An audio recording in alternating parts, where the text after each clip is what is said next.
of like a virtual stage, which has kind of given platform to, I don't know, performance opportunities that never really existed before.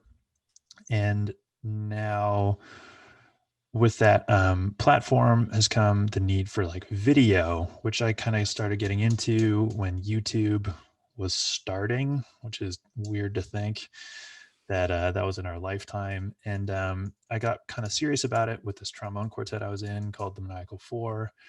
And that was sort of the place where I got to tinker a bunch and learn essentially what not to do. And now that kind of got some ducks in a row, I upgraded a bunch of gear. Now it's a legitimate source of income for me here in Nashville, and it's probably about a quarter to a third of my yearly income. So it's been pretty cool. Quinn. Your turn, Quinn. Awesome. Hi, I'm Quinn Carson. I'm a brass player. I originally grew up in Arkansas, but I spent a little bit over a decade in Boston.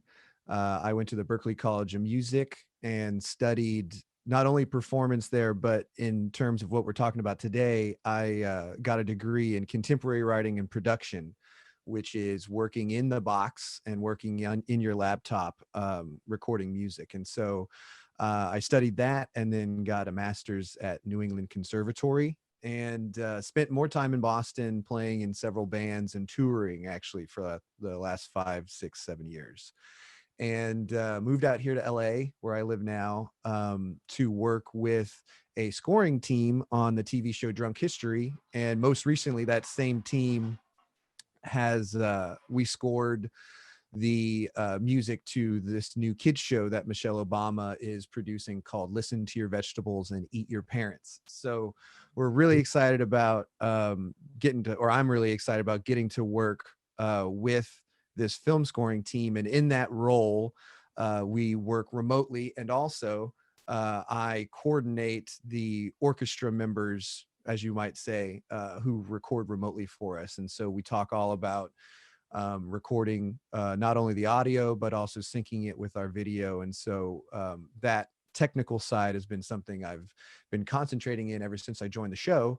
And basically, I've spent my time out here playing and getting opportunities, being just a session musician and freelancer out here, and have gotten to do some really cool things. LA's awesome.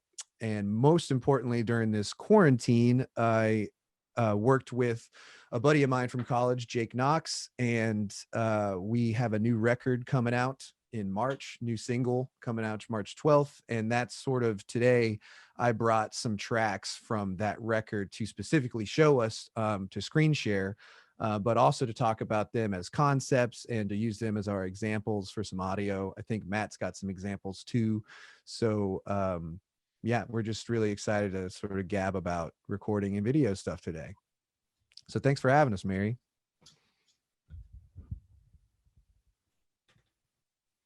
Sorry, forgot to unmute myself there.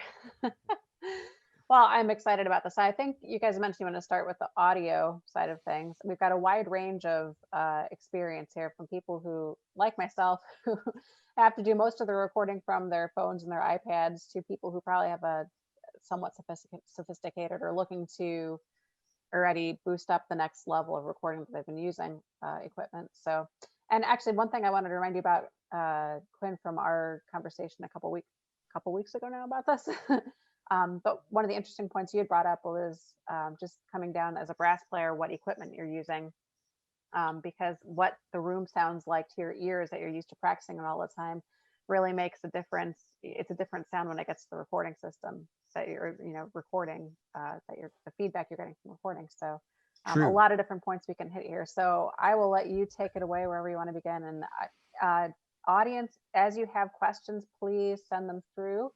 I've already seen one. I'm going to let Quinn get started here, but as you have questions, you can type them in the question and answer or the chat section, and I will feed them over to our panelists. So take it away, Quinn. Yeah, let's start right there with the DENIS WICK products. I met you, Mary, 2 years ago at a NAMM event, which we're here celebrating the virtual NAMM experience this year.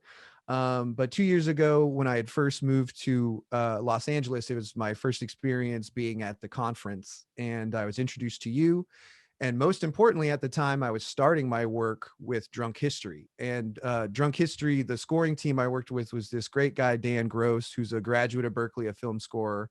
And he has worked for about 5 seasons on the show for most of the time, I believe, or if not the whole time with the show. And I met him.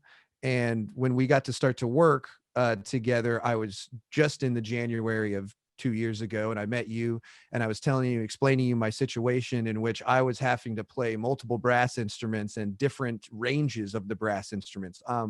My core is trombone for sure. I've played trombone since I was a kid, but I also had started to pick up trumpet, and I was playing a little bit of lower notes. Like if I got a hold of a tuba, I could do that. So in this case, I met you, and talking about gear is I was having an issue with playing really low notes on my tenor classical trombone. I have like a Getson custom series, F attachment. And in that lower register, the mouthpiece I currently had at the time was not getting me a full enough sound that I could then act like a bass trombonist or a tuba or like just a low brass sound.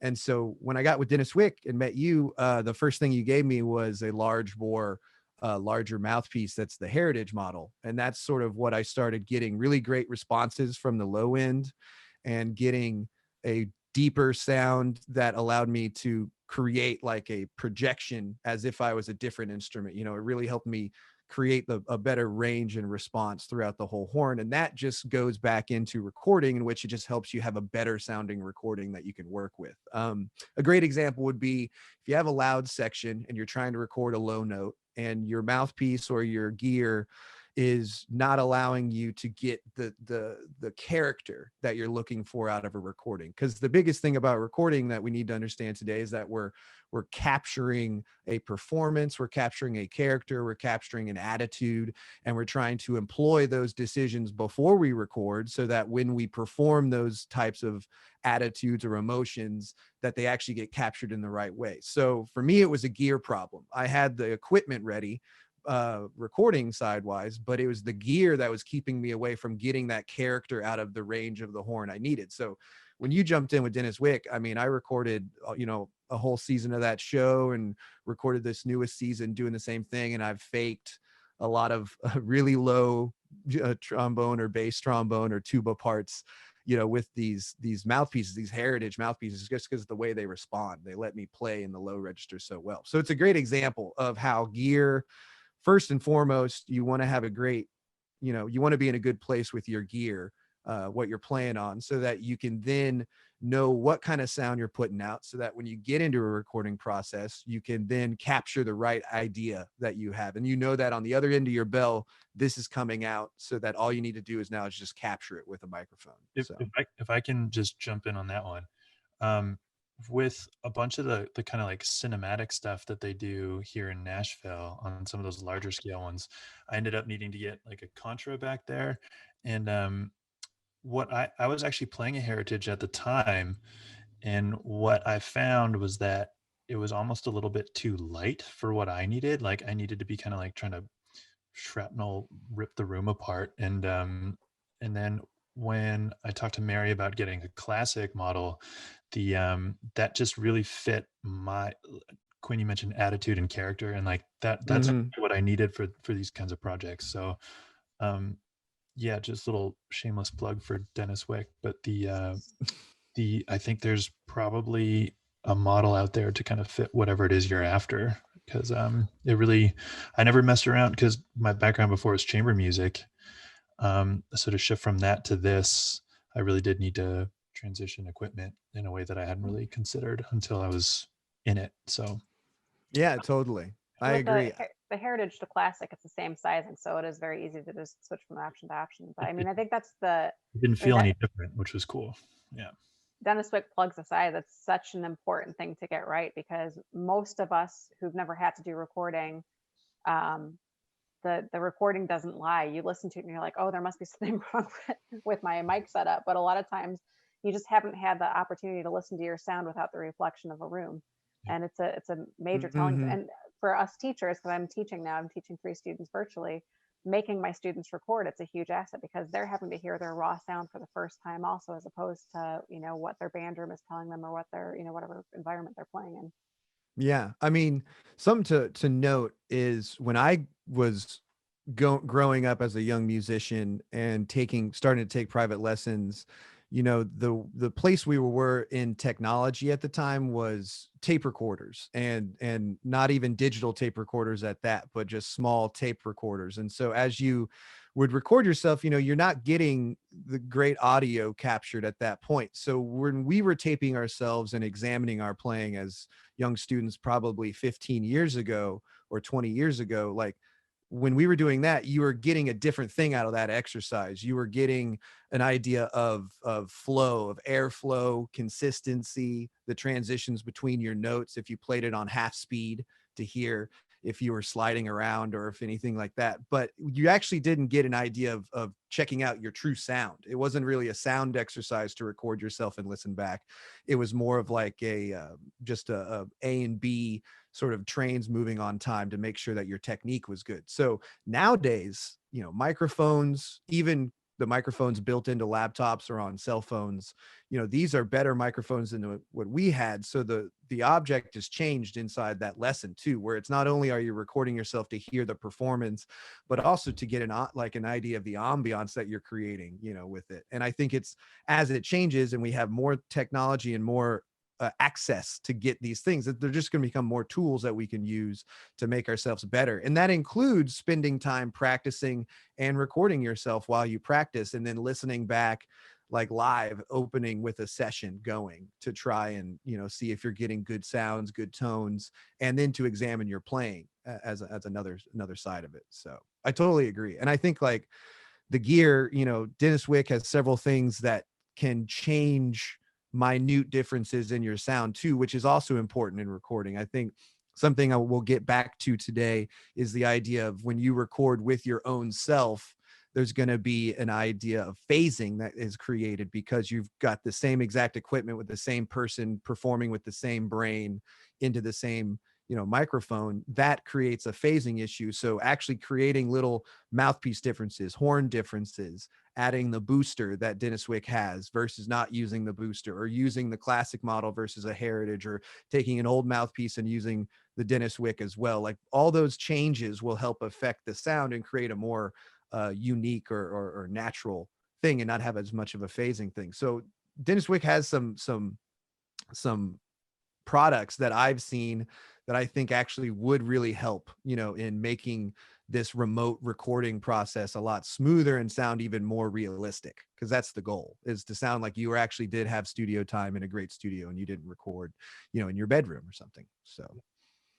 And that actually bumps into one of the questions that I think one or two of our attendees have asked is, what setup do you use to get the most natural sound? Like, how do you, and that's what our goal is as brass players, what's going to most or best identify with what we actually sound like. Mm-hmm.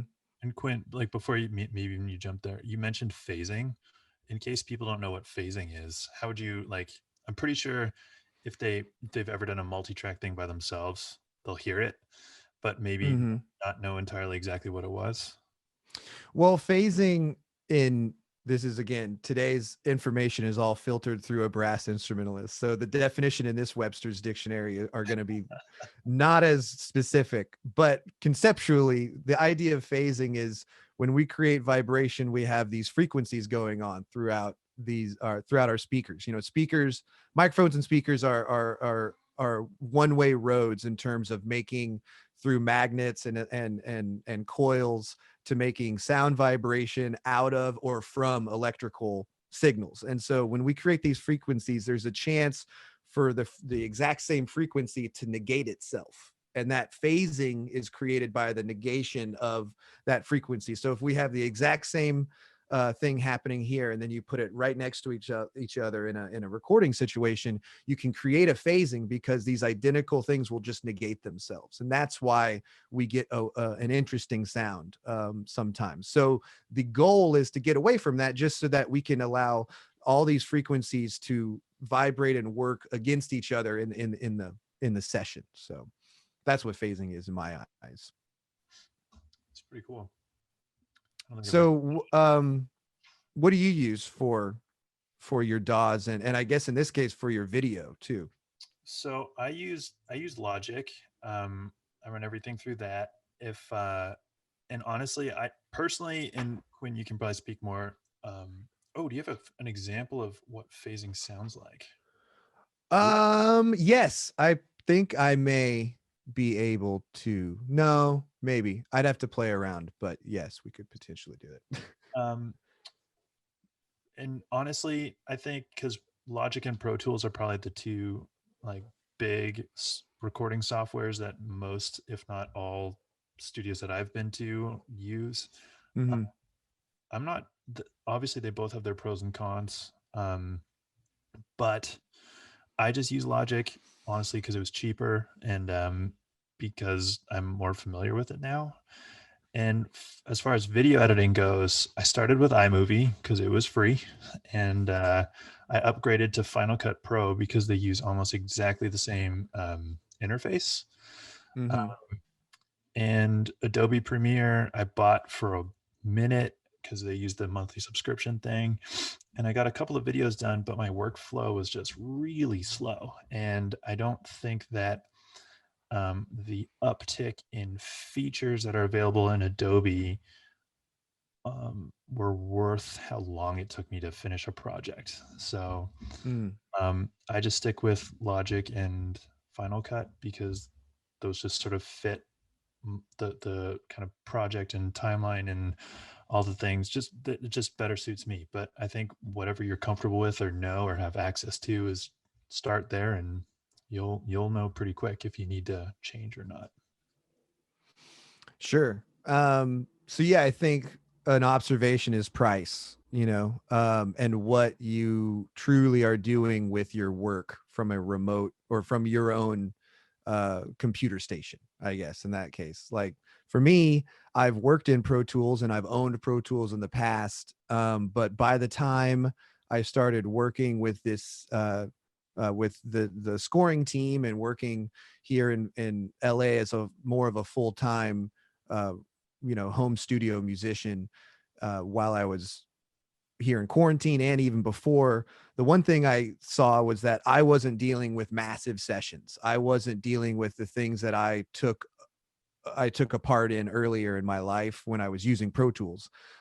So when I came back and had a new computer, it was the decision. Yeah, what do I use? Do I go back to Pro Tools and gear up for their subscription service, or do I use Logic? And I chose Logic as well. There are people that say Logic and Pro Tools literally sound different if you sent the same things in there, and you can certainly research that and be a part of the debate or not. But in my case, and for everybody here today, I think the opinion should be to look at the kind of work that you're doing and see how much do you need to dive in. One idea with iMovie, I think, is that you made a certain standard of video for as long as you could until you needed more facility within Final Cut Pro.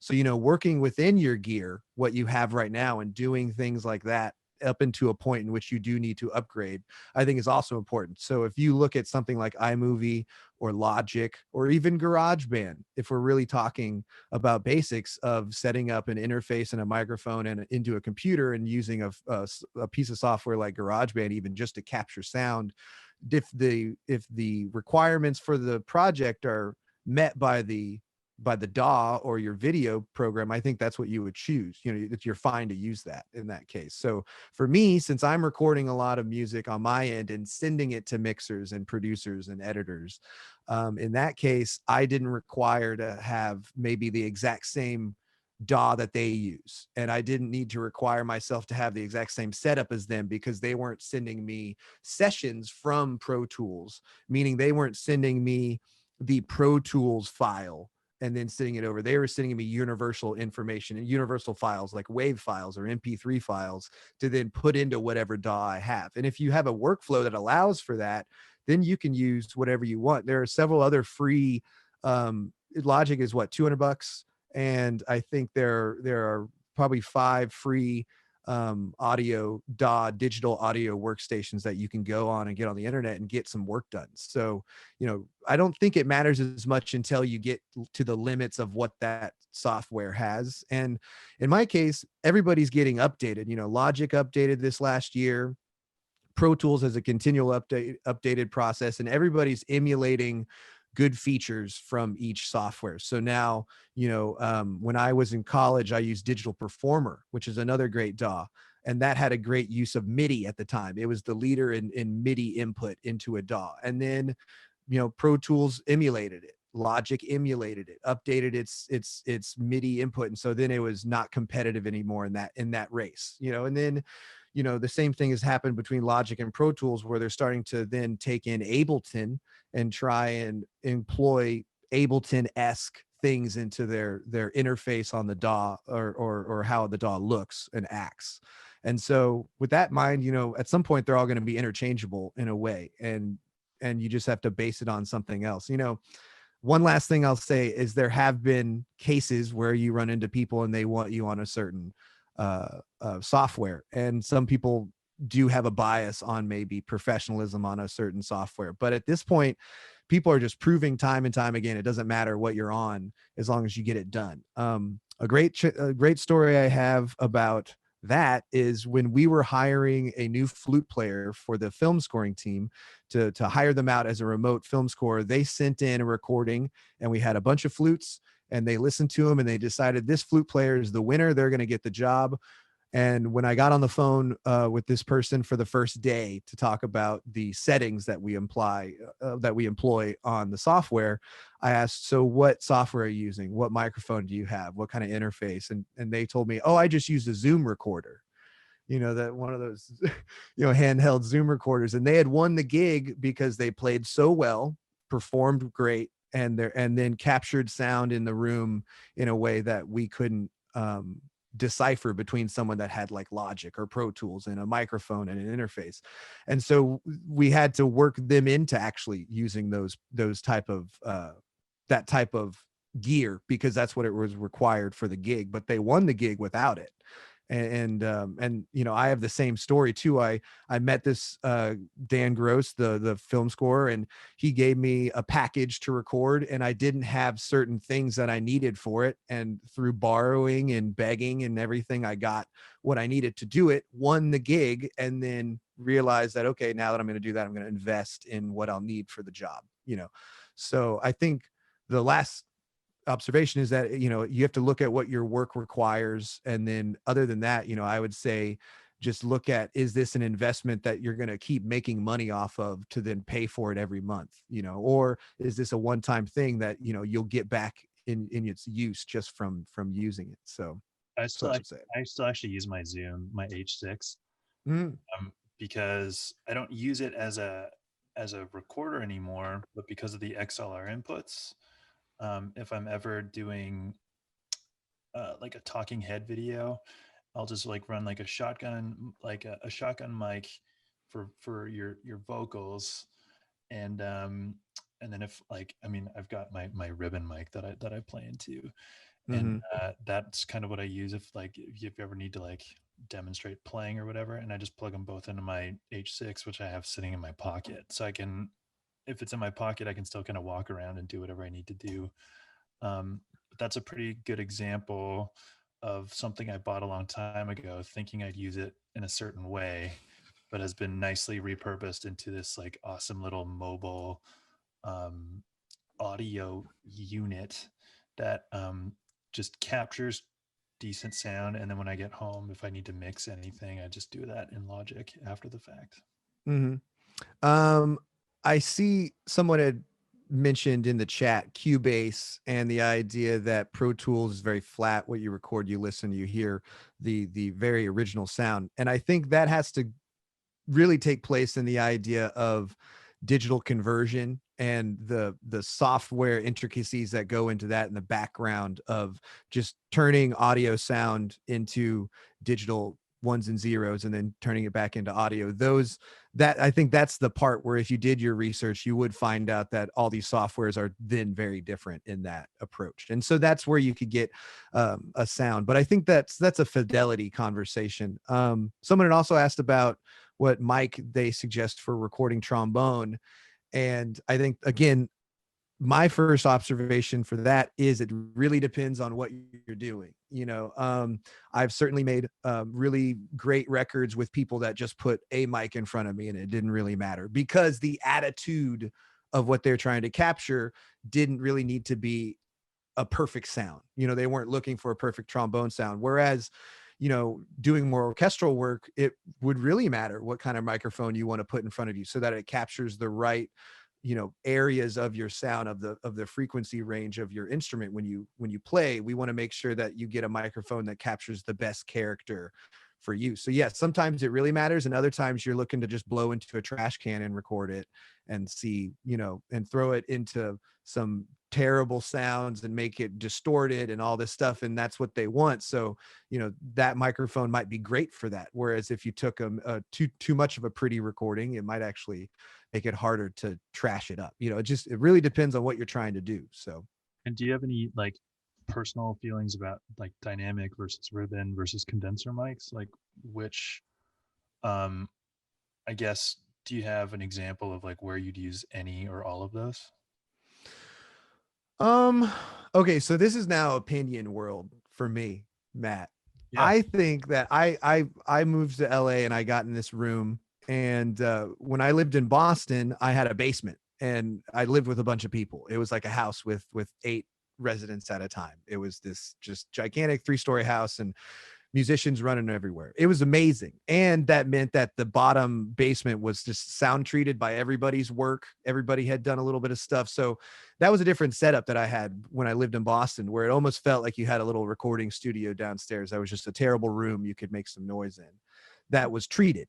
When I got here, I was able to get into my place here, and then I was doing sessions at recording studios. And at recording studios, they're using ribbon mics and they're using all types of cardioid dynamic mics like this one here, the SM7B, or they're just using all the mics. But they also have a great room that they already know, and they know what happens when you put a certain sound in that room, and they know what happens when you put that sound with this microphone. There's something to say about learning the space that you record in. So when I got into this space, I have had a ribbon mic in the past, but I actually got rid of it when I left Boston. And then when I came here to LA, I was thinking I'd be replacing it. But when I got into my room and started playing for it for a while, my opinion was I was worried that having too nice a mic in such a little bedroom would actually capture too much of the bad noises in this place that I don't want to send off to an editor or to a mixer. So I actually stayed with my SM7B this whole time because it is like this Shure SM7B. It's like a tank, it's really strong, and it's about a little bit over a pound, which is kind of heavy, I guess, for a microphone. And it just packs a punch. You can hit a lot of sound on it. I would say that a microphone has a sensitivity to it. They say that not just the proximity of how close or how far away you need to be, but the sensitivity of a ribbon mic is much more sensitive than this mic that I'm using. So being able to play close to it, slam my horn at full volume was something that I felt safe at doing. Whereas a ribbon mic has a ribbon that is held between 2 magnets that then when the sound vibrates the ribbon, it has a conversation with the magnets, and that turns into an electrical signal on a coil that then becomes the electrical signal. And so if you blow too hard into ribbon mics, you can bust the ribbon, so the proximity is very important on a ribbon mic, but also the room is, so I actually chose to take a crappy room and take a tank of a mic so that I sort of, I don't get the most brilliant sound out of it. But I'm going to show you, the people I work with and myself, we clean it up to a point that we can then express that in a different way. So we had a couple questions come in.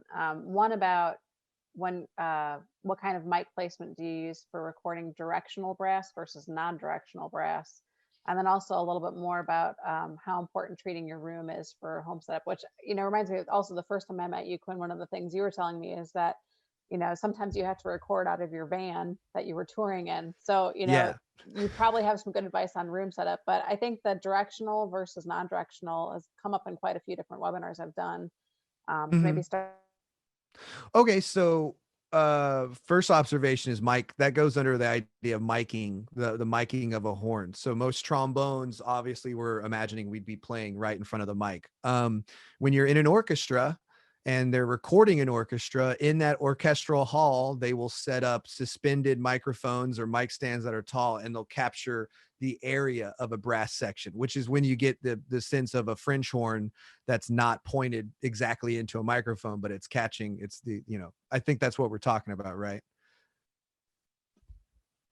Yeah. Oh, sorry. Whoa, just kidding. That was a phone call. Sorry. Yeah. So with that in mind, like, I think that I've been in sessions in Los Angeles with French horn players specifically where they have mic'd in front of them because it was a French horn section, and then they've mic'd behind them as well in another totally separate recording environment I've seen. So it really depends on what kind of engineer and mixer and producers you're working with. Again, if you're the person finalizing it, you're going to need to make those decisions. I've worked on the Drunk History gig, asked me to record with the microphone overhead as if we're simulating the orchestra miking. But the reason why they liked that for one season was because the mixer it left the tongue out of the sound. The trombone articulation when it's right in front of a microphone is going to give you a nice strong ta sound. So by moving the microphone away and higher, we're not projecting that pronunciation into the microphone. So you actually got to lose some of that articulation, but that also is much like what happens in a concert hall where you lose a little bit of articulation in this reverberation in this large room. So to get that ambiance, we use that miking technique. The next season, same scoring team, we get a new person in the team, and they're going to actually do more of the mixing for me on my side of the work that I send in. So I get it on the phone and I say, hey, what's your story? How do you feel about getting these tracks? I've sent you one episode already, and I did it the way we did it last year, but that's also different than how I do it for everybody else, where I send them a direct trombone sound into the mic as opposed to an off kilter miking. And this mixer was different and actually said, no, I'd rather have the direct sound because of the way I mix and move things around and affect things. Like I can get rid of that articulation if I want to. So if I need to do that, I'll do it on my end, but I'd rather have the ability to take it or leave it. And so then we did the rest of the season the opposite way, whereas it was directly in front of the microphone. You got a real clean trombone sound, and they made the effect of putting it in an orchestral hall, getting the articulations off or making it blend into the orchestra sounds. So sometimes I think that's important. When you get hired on a, to do a recording or to record, so everybody's, not, most people are doing virtual stuff right now. So you might be getting hired for the first time if you're an attendee to make a recording for somebody. Will the mixer always contact you to let you know how they want you? Or is it your responsibility as a musician to reach out to the person who's using the recordings to find out how they want you to set up the mics or create the recording? Well, I think that's the relationship you have with these producers, coordinators, editors, mixers, artists, whatever the person is on the other side of the phone who's called you to do some work, who's going to email you these files, and you're going to record on your end, you're going to email files back. It is on you to ask for some certain things, but it's also on them to provide information that is universal that everybody always needs to have. But in another way, I think it brings up the relationship of if you have a relationship with this person to where you need to you think it's, a good idea to discuss concepts, then yeah, you should certainly bring it up. But sometimes I've gotten calls where I feel like if I ask one more question, they'll be like, oh, we'll just move on to someone else. You've got too many. So then you just kind of need to use your instincts. So if that character of person called me for a gig and said, hey, I've got a classical cue I need you to record for this blah blah blah, I'm going to send you the files and I need it back today, and here's the deal. And if I felt like I couldn't really ask too many questions, I just wanted to get that job and take it, then I would then go back and think to myself, what are the safest bets to do? It's to capture a solid sound that is a character of the trombone that's correct to the moment, and more importantly, the sound in our DAW and in the level is healthy. It's not too hot, it's not too cold. And in that sense, if I just send them a solid level, then I feel like we've at least met a lot of the standards that we need to meet. And then by doing that, I think you can get away with not having to ask what the way to mic is if you're scared to ask. But if it's a super healthy relationship, by all means, you should definitely talk about it, because certain people might want to do things in the mixing stage with the information that you've captured for them in the recording stage. So it kind of matters, but in the same sense, you think about how people have recorded sessions historically. In big bands, they used to use more room mics and everything. But then as the world and technology grew, these big band recordings became single mics. And then now everything's mic'd, Yeah. And then if you think about orchestral recordings, it used to be one gigantic room mic, or, for these records that they were making. And now you get to have as many inputs as you want for the session. You can do singular microphones for certain instrumentalists or whatever. But, you start to look at those. I watch videos on YouTube, when I see people, and I judged and got in discussions about whether to use off mic or on mic for this orchestral thing. It's like, when I watch these videos of these live recordings, like I'm seeing a lot of suspended microphone technique, as opposed to like everybody's got a mic stand in front of them. So that just makes you think like, well, if that's how they're getting the results of these recordings that we've all heard and love, then that's what we should shoot for, so. Let's talk about room setup. I don't want to run out of time for the video stuff as well. The room setup has come up in a couple different chats here. Just how important your room setup, and another one just came in about what are some of the variables you can change to experiment with a room sound. Well, I guess things that you can do is you can do a little bit of research on how acoustics work, not necessarily just acoustic guitars, but actually just audio acoustics and how rooms bounce off each other. And you'll find out that the idea of angles and math and running into frequencies that will jumble up inside a room, and they will, again, just like in your mixes, they'll jumble up in this room and they'll just collect in certain areas. So what you can do is you can do something to diffuse those, and you can employ sound like sound treatment devices, like whether they're panes or the foam, the studio foam you can use. And then in some cases, people will use bass traps. I think that's maybe the coolest thing to think about, is just the idea that your bass frequencies will add up in your room. And so if you employ a bass trap, then it'll actually kill those things and allow you to have a more realistic representation of what your bass sounds like, the level, the volume level of it and intensity of it coming out of your speakers. What about you, Matt? So I can't speak to treating a room because I don't know how or what I'm doing, but I've seen a couple of questions here that I think I can speak to. Somebody asked earlier about how to create phasing, or if we could play an example of phasing. And I just thought of like, pick like a line made from an etude book or just a tune, and like if you create two tracks and you record the exact same thing, you will absolutely just hear phasing. And this is just like what I'm thinking to kind of create the example. If you pan it one to the left and one to the right, you'll hear that sound just kind of go away.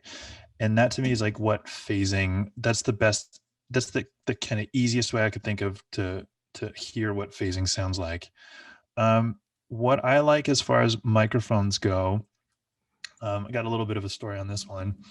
I live in Nashville, and a bunch of the sessions I do is with these guys who have been like, doing sessions because they were like born in studios, and they were just like surrounded by microphones, and they've seen the evolution of Pro Tools and home studios and blah, blah, blah, and all this stuff. And they have like 40,000 mics at their house. And I remember asking this one guy, I'm like, well, like somebody asked me to do a project at home, and I have this RE320 that I'm talking on here, just dynamic microphone. And I was like, will that work? And he's like, why would you ever use a dynamic microphone for trombone? And I was like, oh shit. So I was like, God. So I looked up, and he's like, never play anything on brass instruments that's not ribbon. And like the more he's kind of old school, and the more I've like learned about it since then, obviously there's a million examples of people doing amazing stuff on any type of microphone.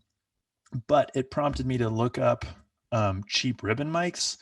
And I found this company a lot of you guys will know called Cascade. And they've got this really popular little round disc that's called a Fathead. And I actually got I can hold it up here. I got the long ribbon mic from Cascade called a Vinjet. I don't know why I got the long one, other than I knew a bunch of people who had the Fathead, which is a short ribbon mic.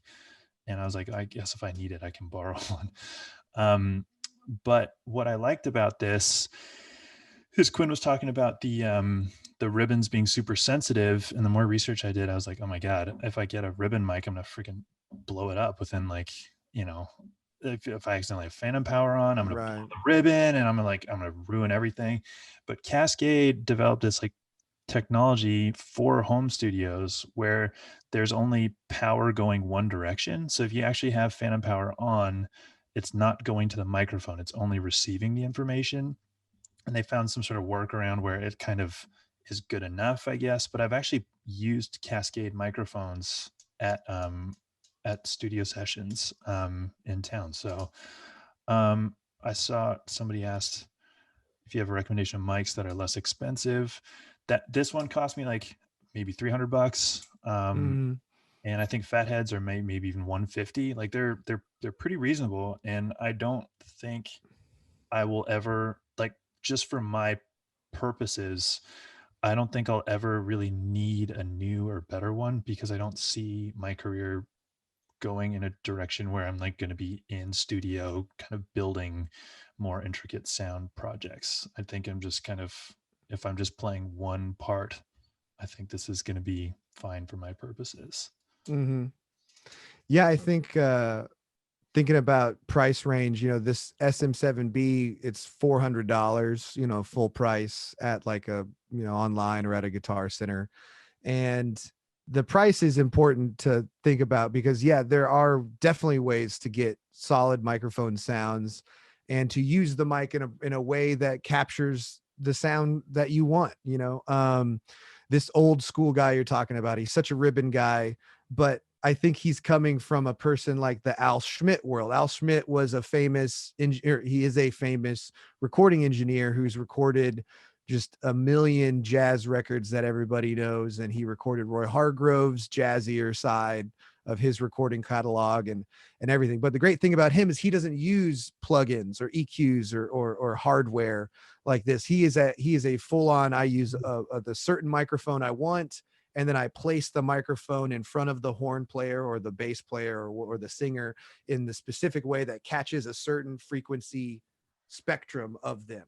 And he doesn't do anything after that. He's all about placement of the microphone. So it really shows you that you can make amazing records without using a lot of software or hardware by just having proper miking technique in finding the greatest way if you're putting it in front of it. Someone asked, it's a scratchy sound when you stay in front of a mic, and that's because your level's too high. You're getting a scratchy sounds because you're peaking the level of your microphone going into your system. So you would need to turn down the sensitivity of your microphone either in your interface, or if there is somehow a microphone gauge, depending on what kind of microphone you might have, you might be able to change it on the mic itself. But in this case, you're picking up too sensitive of too hot of a level. So when you play directly into it, you're blowing out, the system. So, but Mary, you said you wanted to talk about some video stuff. I do have some audio examples I wanted to get to, but maybe we can talk about the video for a while and then finish up with the audio examples. Or whatever you guys want to do. We have plenty of time. So I'm good. Yeah, I think people are going to ask questions. So if you want to go on to the audio examples while we're here. And sure, I'll do one. and then if we like it, we can do another one, or we can we can go here. So I'm going to share my screen, and this is my, just as a Logic session that I have created for today. And I wanted to take a look at this song here. So I've been working with my guy, Jake Knox, and Jake, I went to school with him. We've been releasing music, and you can hear that if you look up Jake Knox, Knox, on Spotify. And this is a song that we haven't released yet, but it's coming up on our upcoming album. And I have 3 layers of horns for you. I've got my raw horns from what I recorded at my house and sent to him, the horn stem as it was as a final product, and the music minus the horns. And then I have our master, which is the final version of how these sound. And I wanted to point that out is because it's important to realize that the horns that you're recording at your house, the raw horns, are going to end up getting processed again on another level when they're mixed by your mixing engineer. And then they're going to get processed a third time when you're mastered.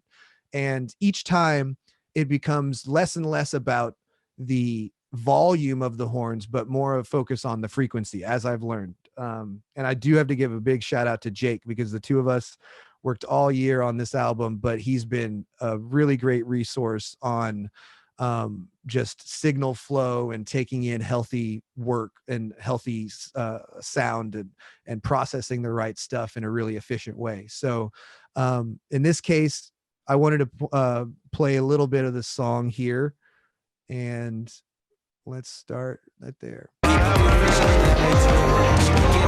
Whoops, my bad. Cool. Slowly killing dreams and dropping dead into LA.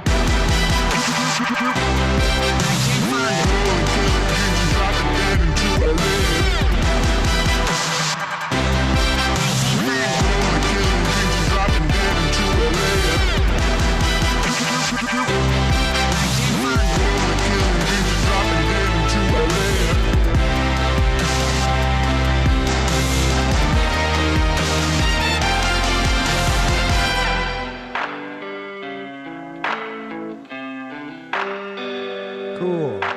Okay, so that's this new song called Los Angeles, and we heard a bunch of horns in there. I wanted to talk today with these audio examples to show you sort of the process that not only I get in, but just describing how when you're working with other people and sending them tracks, a lot of different things can happen inside that whole creation process. So if you look here on this first area, you can see that I played this section of the horns, but there are no horns in the final version. So I actually sent him some ideas that didn't get used. Just some, these look like they're solo patches. And then there was a little bit of a growth here. And I just wanted to say that we took some of these ideas and they got dispersed later on in the final product of the final horn area. They got put in a different area. So I think it's important to think about, like, when we're writing ideas for people, they're going to move them around and do whatever they want with them once you've sent them in, but they can actually get used in different ways by the mixing engineer than you might have thought when you wrote them. So, but here are these dry horns. These are the raw results of all the tracking that I did for this. So.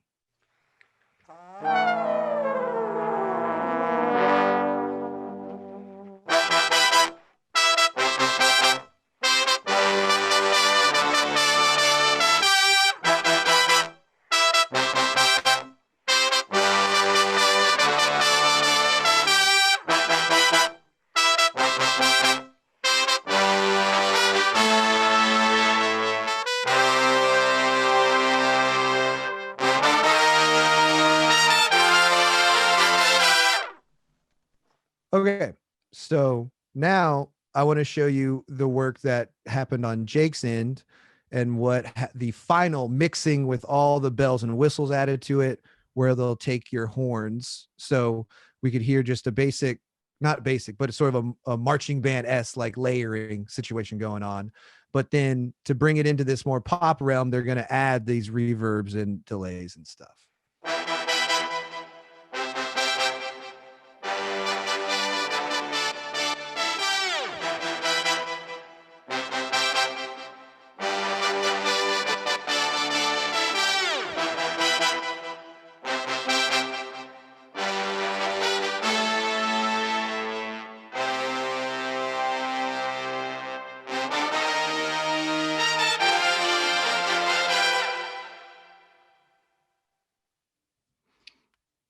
Cool.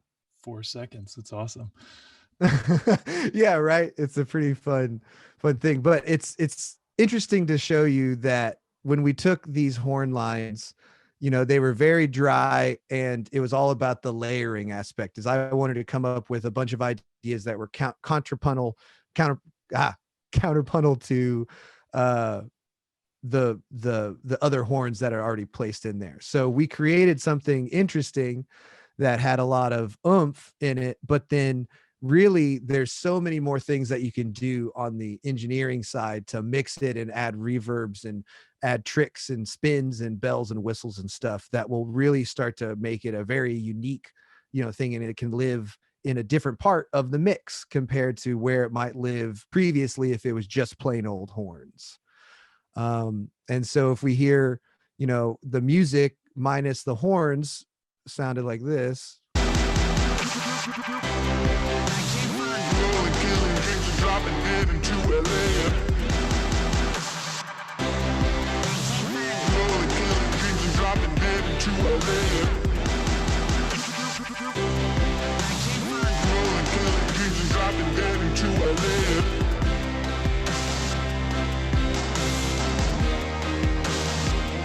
And so if we look at the raw horns, this is what I sent him in basically.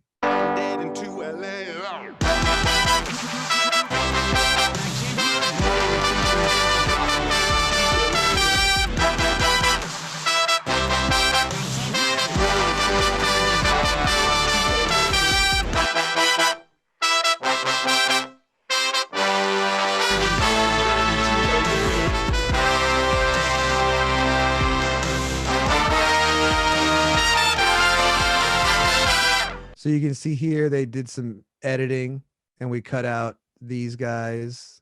These don't live there anymore.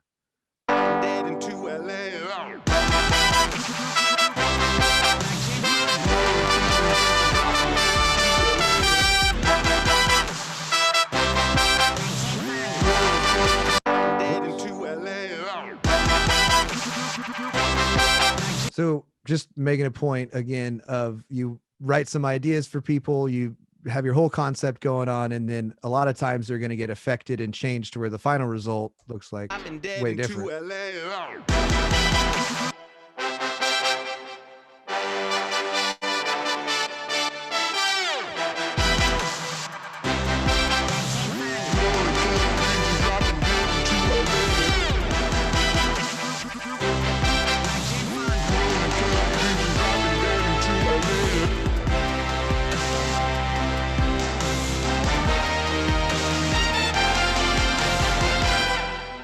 Cool. And then one last thing to say is that was the mix. And now if we listen to the master, it's going to sound just slightly different because it's now had frequencies pulled out of everywhere for all different types of reasons. But now it lives in a certain frequency range in the song. And this is since the result of your horns. But in a way, we have to start thinking in the future, like this is where I need to think about how I can write my horns and how they're around the vocals. And they're going to be living in a certain frequency range. So the range of the horn I'm using, the intensity or the voicings that I use need to have a place inside the mix. And so that can help you decide. So here's the final version. Guess I'm broke, I got lazy on the road. Said my path was headed for the glory. Now covered in smoke, I don't choke. Cause the toke wasn't one that burned away the ganja. It was from my ego, exercising, flexing like Jane Fonda. But it's like I digress every time I impress. I just shoot the words into the sky and hide it from the rest. But I guess we all are okay. Slowly killing dreams and dropping dead into LA.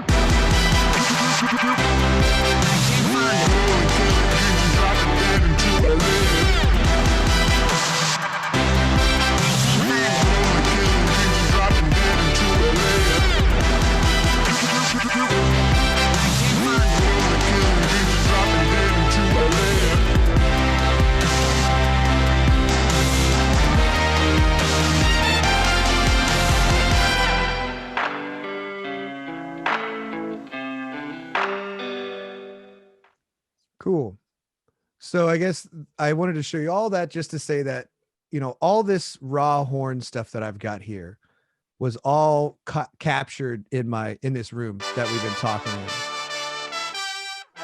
And, you know, what mainly happened was this idea of reductive EQing, meaning we got rid of bad frequencies that were in my room and in the trombone sound itself that we didn't want to have.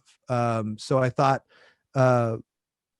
maybe what we could do is, Matt, you've done some layering here. I'm going to stop sharing my screen for a minute. But Matt, you've done some layering and everything. What have you found when you're in your room? What were some of the things that you made sure to do before you recorded in your bedroom?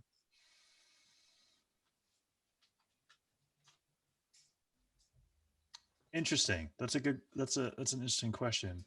I'm not sure that I've thought about it that hard. Pretty much everything, I think the way, and I might be approaching this like I approach videos, but I kind of want to just capture whatever's there. And then I try to do, so I probably over mix. So I'll like be EQing everything, trying to like take out frequencies. If I've got like a buzz or something, I'll do that after the fact. I'm not sure anything leading up to it. That's interesting. Well, I guess first thing we're doing, we're turning off our fans, right? We're turning our fans off. Oh, I got you. We're making sure the air conditioning's down. We got our doors closed. We're pulling up some blankets if we think, okay. Yeah. Because that's all going to get captured too. So we want to be able to clean that up and get that out of the way, right? I think that's important. That's the kind of stuff I want to talk about, because it also aligns with if you're going to videotape yourself. You know, there's prep that happens before you press record. You know, it shouldn't just be all cleanup. It should be prepping stuff so that you send it in the best fashion you can, so that there's less work at the end. I understand. One of the attendees had a question about echo or reverb. I'm sorry, reverb. And is that something you prep for ahead of time, or who's having, I think, issues with being happy with reverb settings that sound natural as he's adding effects, or, you know, if that's something that you can make better by better mic placement or room setup? So for my concept with reverb too is, as my job goes as a person recording normally and sending it off to someone who's mixing it, you know, I've been hired to record horn parts and then send it back to someone who's mixing the actual project. In that case, you know, I don't deal with a lot of reverbs because that's not a part of my job at that point. You're asked to send raw horn tracks. If you're producing your own work, then it becomes the whole ball of wax for you. You get to decide, kind of like a dinner is served. You get to decide what kind of plates we're using, what kind of napkins. Are we using candles? Are we doing this? Like, you can decide everything there to your taste. And then it's how can you control your taste? Can you use the right amount of reverb when you actually start using reverb? And so if we're going to talk about that, I think it's important to think about what you're trying to do with reverbs. You know, reverbs create the semblance of space, you know, and so you need to decide what kind of space you want to put yourself into with a certain reverb, and certain reverbs do completely different things. One concept I like to think about is if I go here, I'm going to share my screen one more time and I'll show you what I'm talking about here. So I've got a second song here called Waiting for You. And these horns are clean. They're raw again. These are just the raw trombone tracks to this song. And they're right there. Oh, wait. Sharing my screen. Okay. So we have some saxes, let's see. Did I share the wrong screen? I think I sorry. There it is. Okay, so here we have some saxes, some chorus bones, and some chorus trumpets.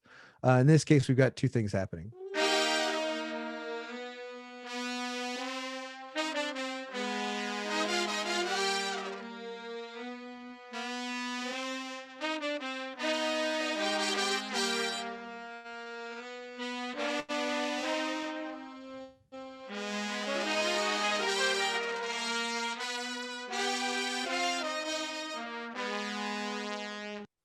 Cool. So those are clean. If we were to talk about what we're getting into right now, is we would go to our mixing board, and there's obviously the first way most people know how to add a reverb is to add a reverb here, where they add it right into the audio effects area. But in my case, I like to add reverb in a different area. I like to use my buses or my sins, and I create a brand new bus, go over to this new bus, which is here.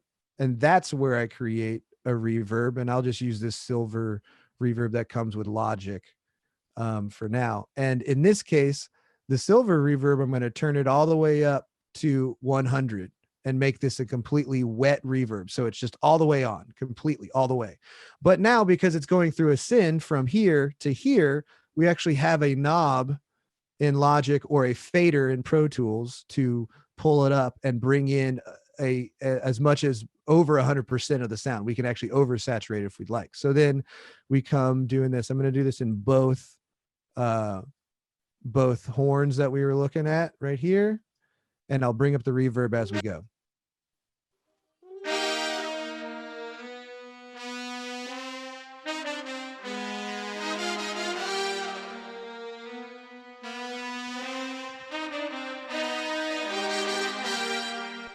Okay, so now we've added reverb in, but we now get to not only play with we get to use the full extent of this plugin, in which we make it 100% wet. So we get all the vibe that this thing can provide. But then we have these faders and knobs here on Logic or Pro Tools to bring up our send and get a percentage of that 100% that we like, which I think is better than, say, in this case, it would bring a different percentage of dry sound to wet sound up. I just want all the wet sound and no dry coming from this plugin, because when I play it, if I turn this up all the way and we just start listening, I'll turn this up to 0 dB there. I'll solo the aux or the syn that we have, and this is just the reverb.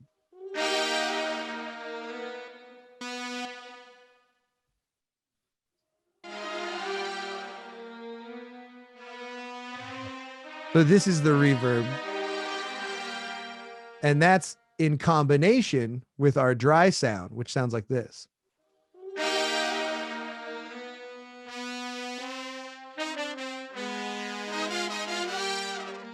So when we activate the reverb, it adds it together. It's more of a these two plus this one versus saying just keeping it all in one channel. So it's a little bit healthier, allows us to create a more effective reverb that is more natural as we bring it up.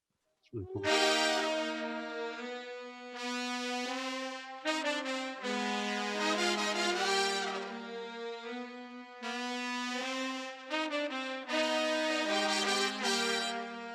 This way you can be like literally mixing it in real time. Yeah, and you're mixing in the reverb. It's like baking instructions in some way. It's like, are you going to dump all the flour at once, or are you going to slowly add it as you go?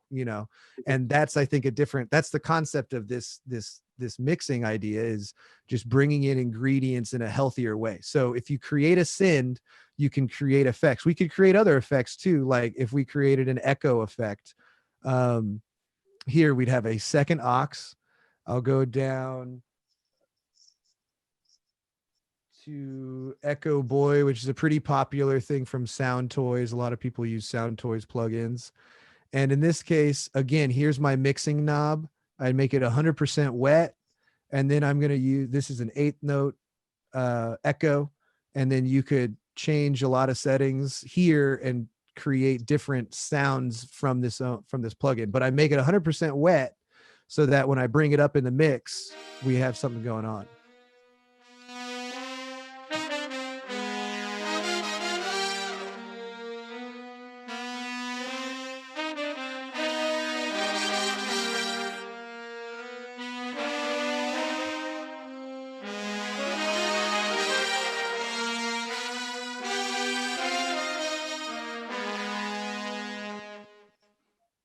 So yeah, that idea of using a send to use your effects through auxes, I think, is something that's a great little concept to take away today. And think that that's how you can take a completely dry sound and turn it into something with a little bit more realistic reverb than, say, just dumping a reverb right on the channel itself. It's really cool.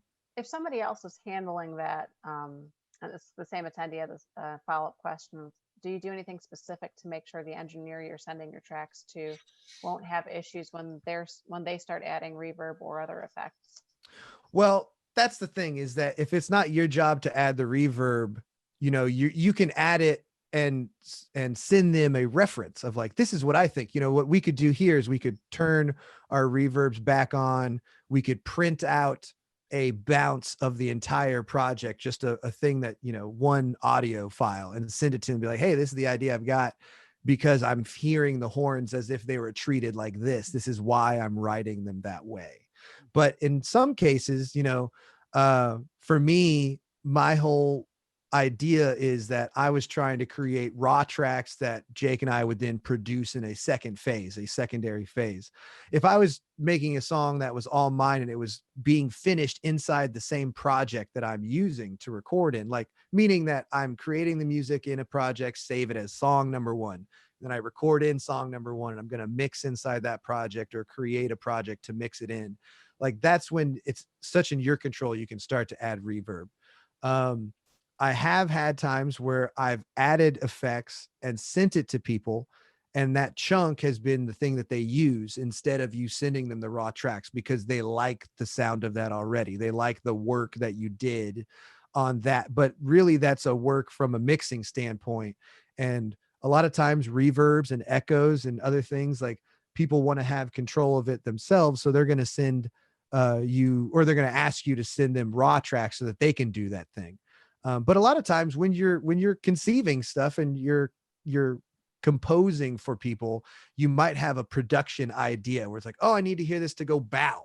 You know, I currently am working on a song.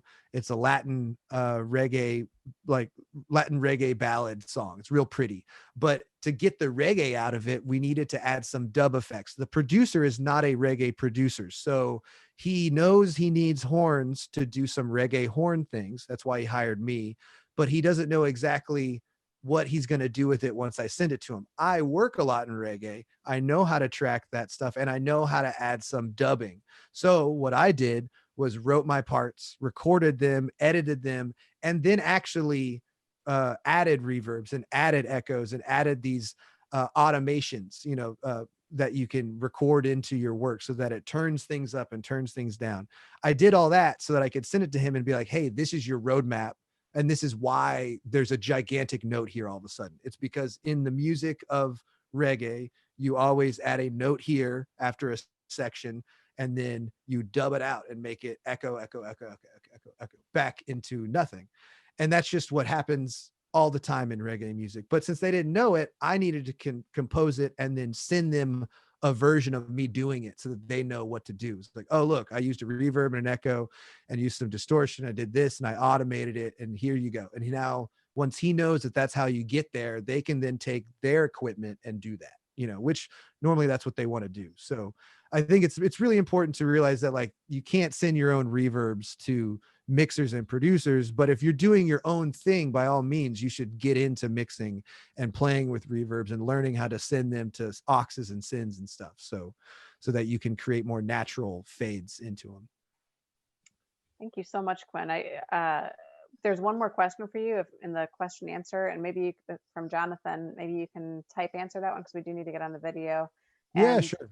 if there are more audio questions, Yes. type them in the question answer. Quinn will keep an eye on that as we get into video. And then if we have time at the end, we can get back into some question and answer session on both. But let's pass it over to creating videos now to be as well produced as your audio. Yeah. So, okay. I'm not even sure where to start here, but I will do my best. So I'm gonna guess that everybody here has a smartphone. And what's crazy about smartphones is that they can shoot some just bananas good footage. I'm not even quite sure how or why they're as good as they are, but they're incredible. So what yeah, so essentially what I'm going to try to do here is give you guys an idea of like what you can do probably with whatever equipment you already have, to kind of get started and like start producing like some decent videos here. So start with a phone. It's a great camera, almost guaranteed. And if you're looking to upgrade, I just use DSLRs. You can get into some kind of crazy cinematic kind of cameras, which are going to run you like, I don't know, 10, 12, 15 grand, which if you have that, power to you. But if you don't even know how to set up your shot, your $15,000 camera is going to shoot some really bad videos. So I would think that it's probably worth talking more about the production stuff than the actual technical hardware and software stuff, because that can kind of come and go, which I think Quinn also kind of talked about, where, you know, microphones are more kind of about taste and anything can really work pretty well. So what I use, I've got a Canon 5D DSLR. That's my kind of go-to camera. And then I use Final Cut Pro as my editing software. I started in iMovie again, because it was free. And I can show you guys here. I can actually show you a video right now of my most popular video ever that I ever made. Whoops, wrong one. Can you guys see this? I think. I'm hoping. Hold on. I shared the wrong screen. I see you. You see me? Good. How about this? Is that? That's it. Yes. Yeah. Thank you. Great. So this one was edited in iMovie, and if you guys have done any editing yourselves, you're going to recognize the iMovie font right there. My favorite. I hate it. Look at that stupid face right in the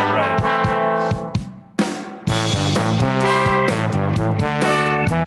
So as you can see, my colors don't match from camera to camera. I've done a terrible job of framing. Like I've got bass player, well, picking his nose on the left. I've got this overexposed like light on the top left. Like essentially nothing is framed the way it should be. Oh, look, there's a little fathead, Cascade fathead mics, like the overheads on the drums. So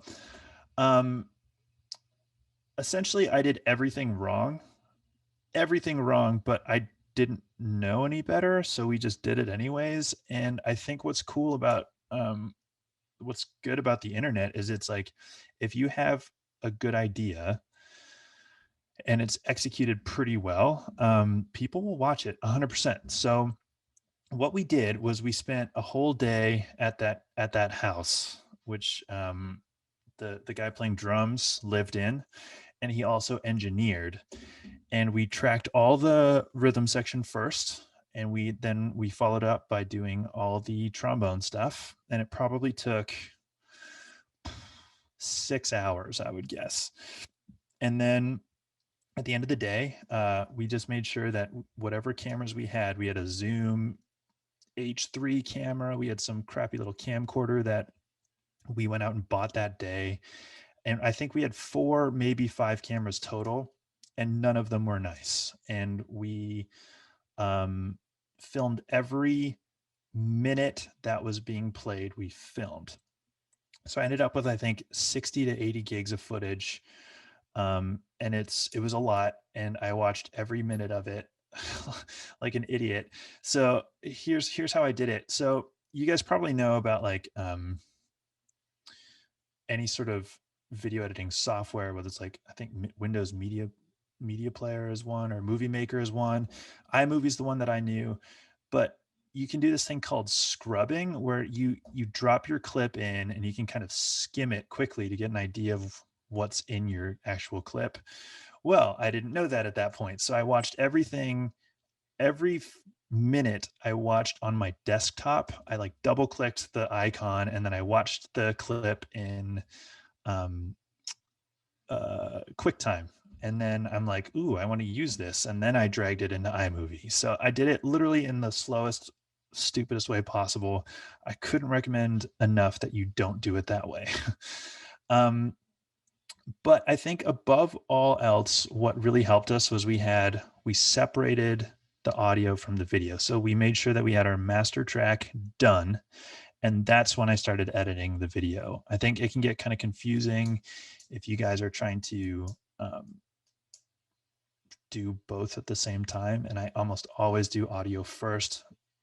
And obviously you film that, but then finish your audio track and then you start editing. It's just cleaner and simpler that way. And that was that. And then essentially I had one under my belt, and then the rest was just kind of reading stuff, reading what I had done wrong, reading what I had done right, and trying to kind of streamline the process until I got to a point where I can pretty comfortably pop into any situation and feel that I can come out with professional looking video equipment or video footage. So number one best rule ever is make sure you've got lots of light. Literally doesn't matter if it's natural, synthetic, but make sure you have a light source on your subject. As you guys can probably see, I'm like right behind my computer is a window. I mean, it's blasting out my glasses here, but it puts like, I mean, aside from like shininess on my forehead or whatever, but I'm getting like the light source is coming directly onto my main subject, which is my face, and everything behind me is dark because that's how digital camera sensors work, is they pick up and automatically adjust to whatever the brightest thing in the room is, which you want to be your subject. I got a pretty good example of a video where we didn't do that. So here's another one. And I remember I read some article about backlighting and I was like, oh, that sounds cool. Let's do that. So like a dummy, you can see this big lamp I have blasting onto the back wall, and all it's done is overexpose the back wall, and none of us are any better lit. So if you guys can tell that like everybody's a little bit grainy and kind of not exactly the sharpest looking there, that's because the camera sensor is exposed for the back wall as best it can, because it's clearly kind of overexposed. You can see it's blown out and you're losing some of the brick detail and stuff. It's doing its best to kind of like create some middle ground. So the back's overexposed, we're underexposed. And because we're underexposed, the camera has to create artificial light, which is called ISO. And it's a great little tool if you're looking for footage that's good enough. But what it does is it reduces the overall quality of it. So it's like, oh, it's cool. You can kind of save your footage, but it's going to look worse than it would have had you just done a better job of lighting in the first place. Does that make sense on how that works? So lighting is such a big deal.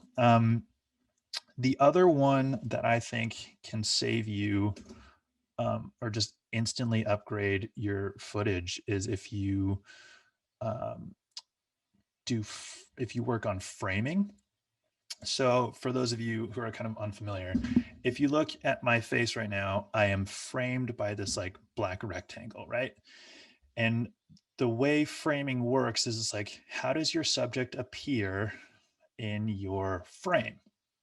So I'm actually framed like pretty nicely here. And there's this thing called the, not to brag, but there's this thing called the rule of thirds. And what it is you break up your frame into thirds. So I have 1/3 over here that's empty space. I have 1/3 over here that's empty space. And then the middle third is my face.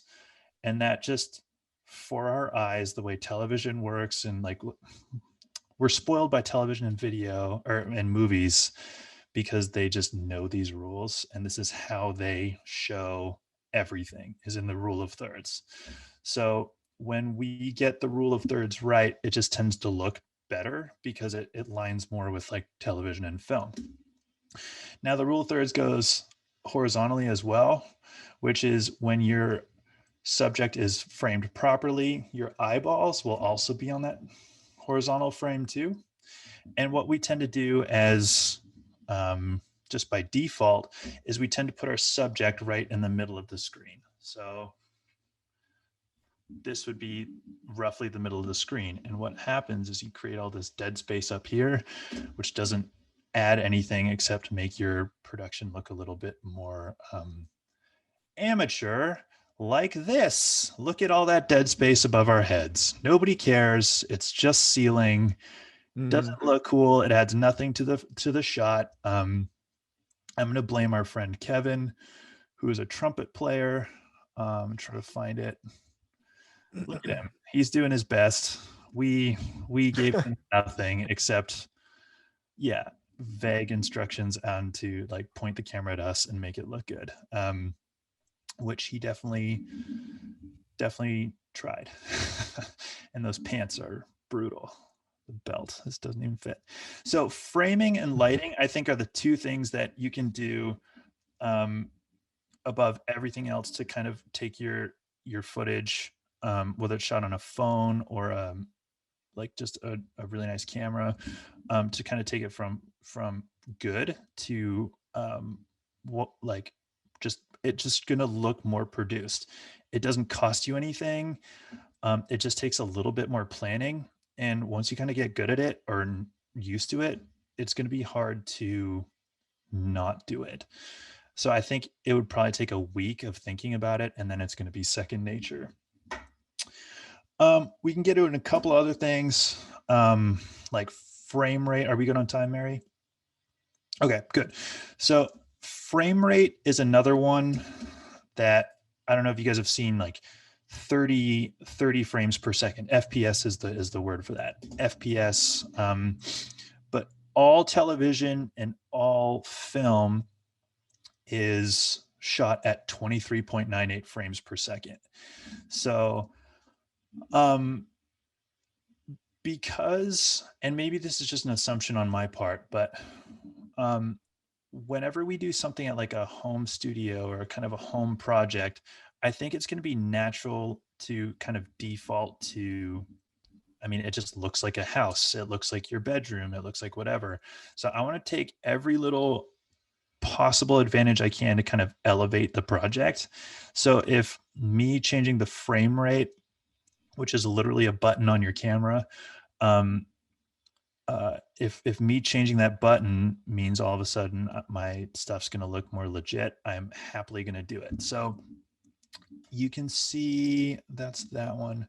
Here is an example of a video. Whoops, I didn't even share it, did I? Hold on, I lost you guys. Share screen. So this is another Maniacal 4 video where, check out this epic staging. We're pointing at this little Shure 58 mic, which is definitely not turned on. It's plugged into nothing. I think we dropped the other end of the cable into a beer can because we thought it'd be funny. And it's not recording anything. We just staged it, but I shot it at 30 frames per second. So you can see how like everything's going to look extra smooth. Does everybody know what like frames per second means? Super quick.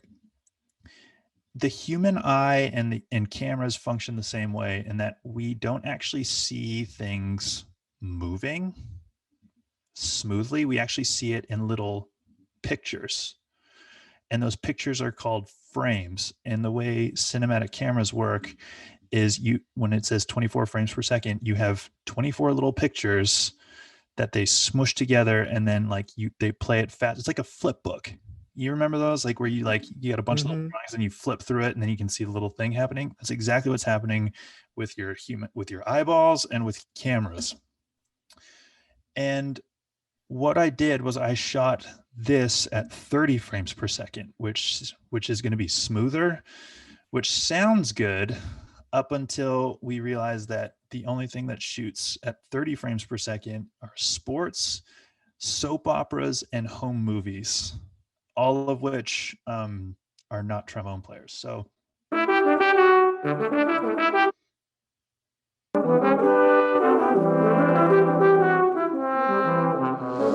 I think we get away with it because it's kind of a cool thing. We're all sort of pointing in a circle around our stupid microphone, which looks terrible to me now. Now I can't stop looking at it. And you guys are miming this at this point? Yeah, totally. Yeah, this is a mime. Okay. We're blasting it through his computer speakers and we're just playing along. And then all I did was I turned the audio off of the footage and dropped in the pre-recorded track that we did on a separate day. But where's it going with this? So because of this kind of cool sort of shot we did where I think it's Kevin again, he's sort of like kind of circling around all of us. You can kind of see like everybody. It's kind of a cool effect, but the frame rate definitely makes it look a little bit more amateur. And had we done it at 24 frames per second, you actually take away those extra 6 frames, which creates this illusion called motion blur, which is what we associate with TV and movies. So that's one of the best things that I could suggest for you guys. Shoot at 24 frames per second. Make sure you're lit well. Make sure you're framed well. We can get into some more technical stuff like shutter speed, aperture, and then I kind of mentioned ISO, but I don't think that's necessarily all that interesting unless you're on DSLRs. Well, I think organizing is a big issue. You know, a project looks so big to you when you're trying to take it on. You're like, oh, I have to do so many things. So I think one of the things we talked about in our production meeting was that, you know, when you bring in your files into your video editing, you want to bring them all in, get them all synced up. It's kind of like organizing your desk in a certain way. What do you like to do to organize your desk there? Such a great question, Quinn. Thank you for that prompt. I can actually show you. This is a project that I'm working on for a friend of mine. We actually filmed it last year, and he's just got done with his oh shit, I didn't, oh sorry, pardon my French. I didn't, whatever, it'll be fine. So what you can kind of, let's see, what am I looking for? Here we go. So what I'm doing down here is called my timeline. And what you can see is every single one of these lines is a different camera angle. And once I find the kind of chunk that I'm looking for, where you can kind of, like I said, scrub, and it's like, ooh, this is kind of a cool shot. So I'm going to clip that, and then I highlight it, and then I drag it into my timeline. And just the way that any editing software works is your top line, whatever's on top is what, when you export, is what you're going to see. So I synced up every shot. I color coded it according to instrumentation, because that's just a part of what I thought would look good, is making sure that I don't have too much blue, which is rhythm section, and I don't have too much, well, actually, I kind of, whatever. I think my point hopefully comes across here. And then, so once I'm from there, I'll actually do a copy paste. So as you can see, master, that was the master file, and I didn't do, let me see if I can do, if I have a better example of this. Okay, here you go. This is a much better example. So here's all my, every shot, every camera angle, color coded, full takes. That's what came right out of the camera. I'll copy and paste into edit, which that's where I start to kind of splice and kind of create my final version. And then I got into my working edit, which is where I'm kind of almost at the finishing touch. So this is where I'm doing color correction, and I added this little letterbox. A letterbox is that blackened space above and below a shot, which again is a big thing of like Quentin Tarantino does that a lot. It's just another way to kind of elevate my footage and make it look a little bit more cool than it actually is. There's Hanif. So this is my, let's see. Oops. So that's the shot I shot right out of the camera. As you can see, it's kind of orangey. It's a little bit darker.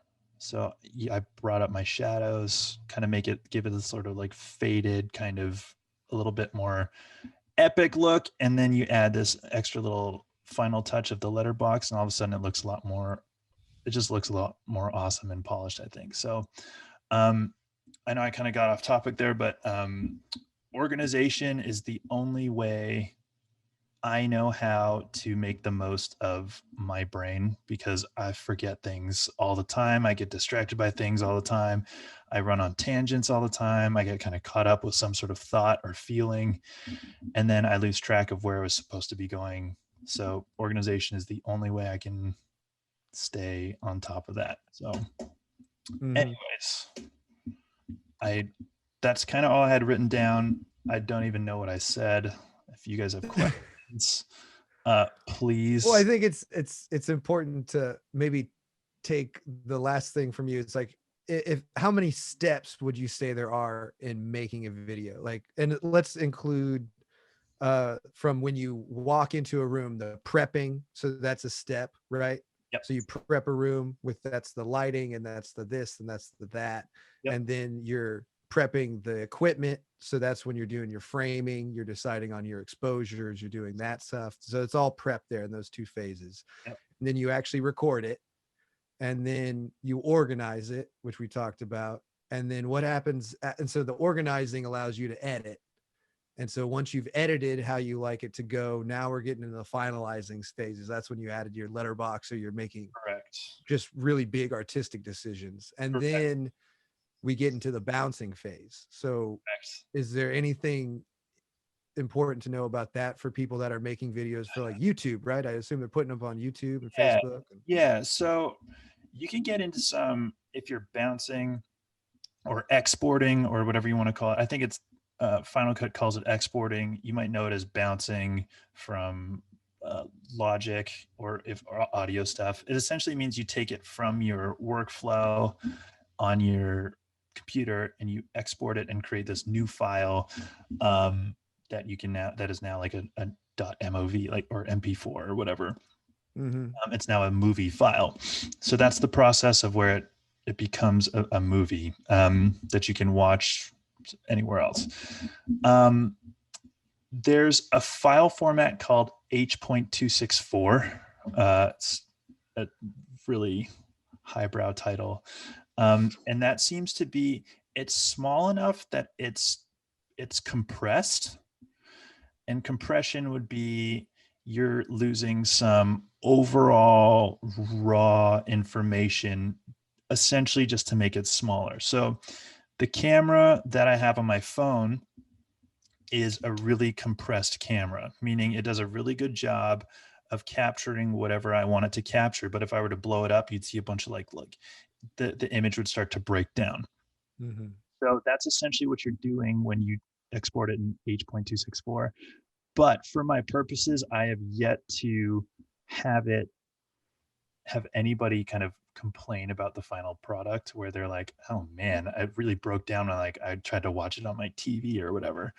I think if you were to make a full feature film, that would probably require some different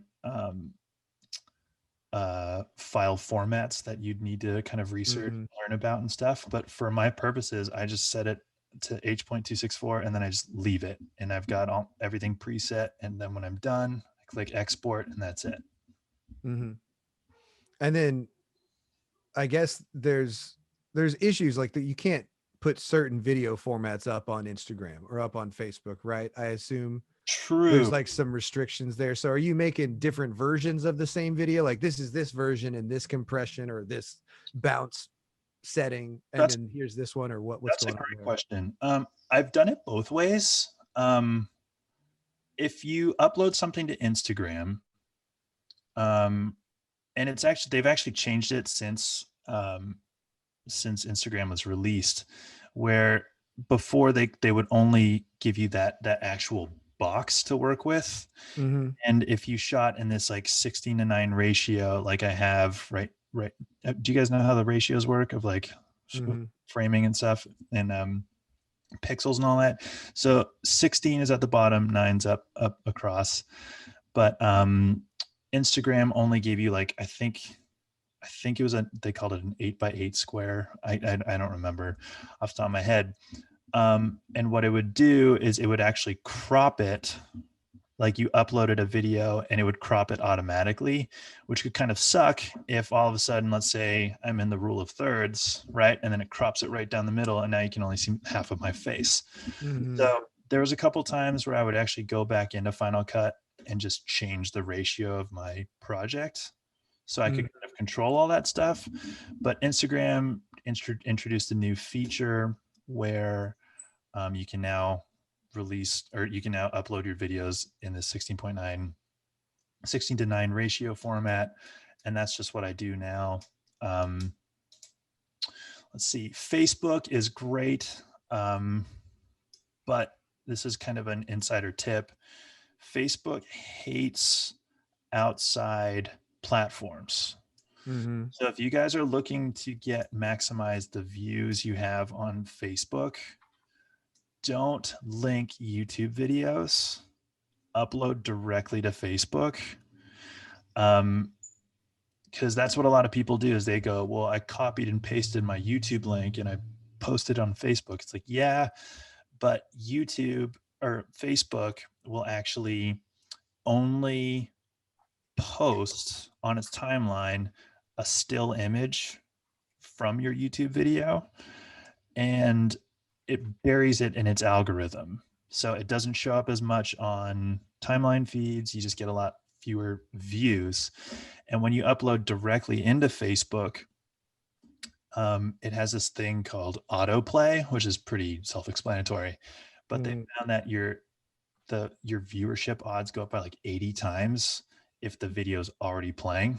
So whenever you see that on your Facebook timeline, they've uploaded directly into Facebook. I've never run into any issues where I had a video that was too big for YouTube, Facebook, or Instagram in the file size. Instagram's got a 60-second time limit, which I think that Instagram TV is that workaround for that. But I've never had a problem where I've got like, I don't know, a 5 terabyte video that all of a sudden I'm trying to upload into Facebook. That would probably be too big. But for the most part, that H.264 compresses everything down into like 500 a gig. Maybe if it's huge, 4 or 5 gigs, but it's all stuff that these social media platforms can handle. Cool. Yeah. Mary, I feel like we're getting pretty close to the end of our time. Yeah. Been going for a while. Yeah, I know. We're getting close to 2 hours, which is a-okay. This is a lot of information to cover. I hate to interrupt, but ask if I could take one more session, because there's one question in the Q&A area that I wanted to cover. Yeah. There's a couple of people asking about this cleaning up. Like, is there anything we can do to clean up tracks, or is there anything that we should be doing to our tracks before you send them to producers so that when they add reverbs and all their effects, that we don't get something in the way? And I think that's something that we could talk about as like our last thing about audio today, because it is cool responsibility, and it ties back into the whole reason we were here today, which is how to help you stand out a little bit more in your work. And the cleaning up of your audio is actually a spot where you could potentially stand out in your work compared to other people that are sending remote recordings to the same producer. In this case, I'll start sharing my screen so we can work with some audio we've already seen today. But when we send or we bounce a track, I would say that we're used to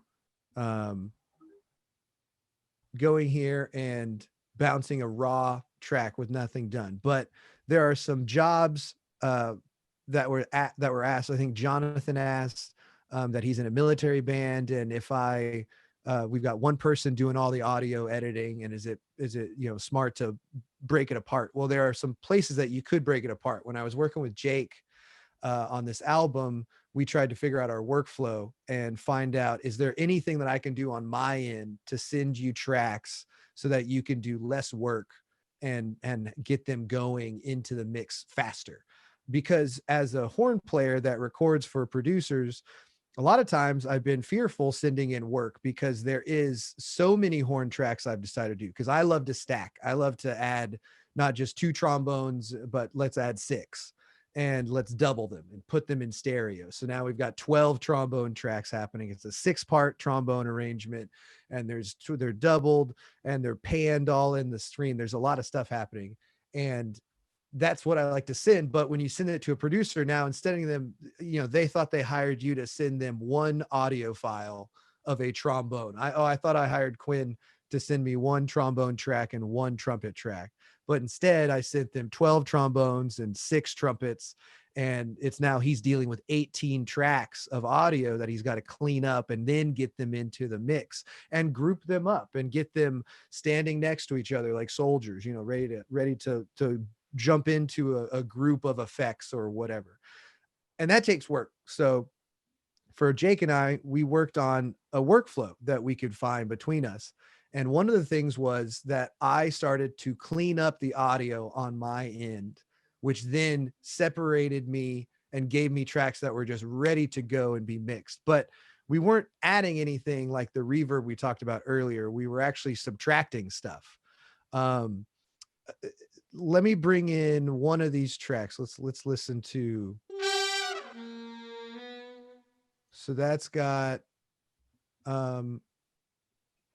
trumpets and saxes, and this has some more trombone and saxes. Okay, so let's take this track. The first thing we would do is in Logic, my track sits over here on the left, and I'm going to create a chain of plugins that we're going to do to clean up audio before it gets sent in. So I'm first going to go to this audio track and add a tiny bit of compression, because I want to work on the limit that comes in, the how loud and how dynamic my work is. Now, a compressor is going to compress all of our sound. So it's going to compress dynamics. It's going to make louds and softs much closer in their range of how loud or how soft they are. So I don't want to add too much, but what I do want to do is go into a compressor like, wrong one. Go into a compressor and add the tiniest bit, because what that'll do is that'll make sure I'm sending in a signal that is not so wide and isn't as drastic. So you talk about getting a scratchy sound from playing in your mic. Well, your signal's too hot. Once you record something, we want to bring it in around -16 dB in your DAW. So that threshold of -16 is rather low. It's in the green range if they're colored. It's not in the yellow or the red range. We're not recording hot tracks. And to make sure we're not doing that, we'd add a compressor. So what we would do here is, if I added a compressor, I'm going to turn this music down just a little bit. I would want the compressor to not really be affected too much. You can see how wide this needle could move. We're just looking at to capture a little bit of the loudest moments. So we hear a little peak right here in the waveform, and it just gets compressed just a slight bit. So after that compression, we go in and EQ our horns a little bit. Now, the big thing we're doing with this EQ, sorry, I'm just trying to talk and look, is we have an EQ that is going to be reductive. You can write this term down and you can search it on the internet. This is a full-bodied like mixing term called reductive EQ. And what that's going to do is we're only taking away bad frequencies. We're not trying to accentuate anything. And by that, the first thing that a lot of people learn, and we should all learn, is this low cut here, which is going to cut the low end off. So if I play the same thing, we have this happening. So what I'm going to do is I'm going to bring it to a point is here. Right there at 159 Hertz, everything after that's going to be cut out. So that we're talking about our fans, we're talking about hums from your computer, or we're talking about vibrations that might happen because a train passes by if you live in New York, anything like that. Like these lower frequencies of room noise and that floor of sound is something that you can cut out before you send someone a raw track. So if you record in your bedroom with an untreated room with a crappy mic and a half beaten up laptop, one of the few things that you'll have available to you in places like Logic and stuff is these EQs that you can then find a way to bring up and cut out the bottom end and get rid of what we'd call garbage in the bottom end. And that's what's going to add up. These frequencies in this area can add up like a math equation and create a bunch of woo or a bunch of this or a bunch of that. So we want to think about rubbing that out so that we have an area to go. And the next thing we might do is find a bad area of our frequencies. So I'm going to play this again and try and listen to areas that, Jake says things that sound like a bad radio signal or things that ring. See, that part of the trombone is not my favorite area. Like if I had to listen to that trombone playing all day, I wouldn't be impressed with it. So I'm going to pull it down 3 dB. 3 dB. 3 dB is not a big move. It's just a move enough to help you do it. And then we might widen out this curve a little bit. But with this type of EQ, I can listen to it in solo and just hear that frequency that I'm bringing out.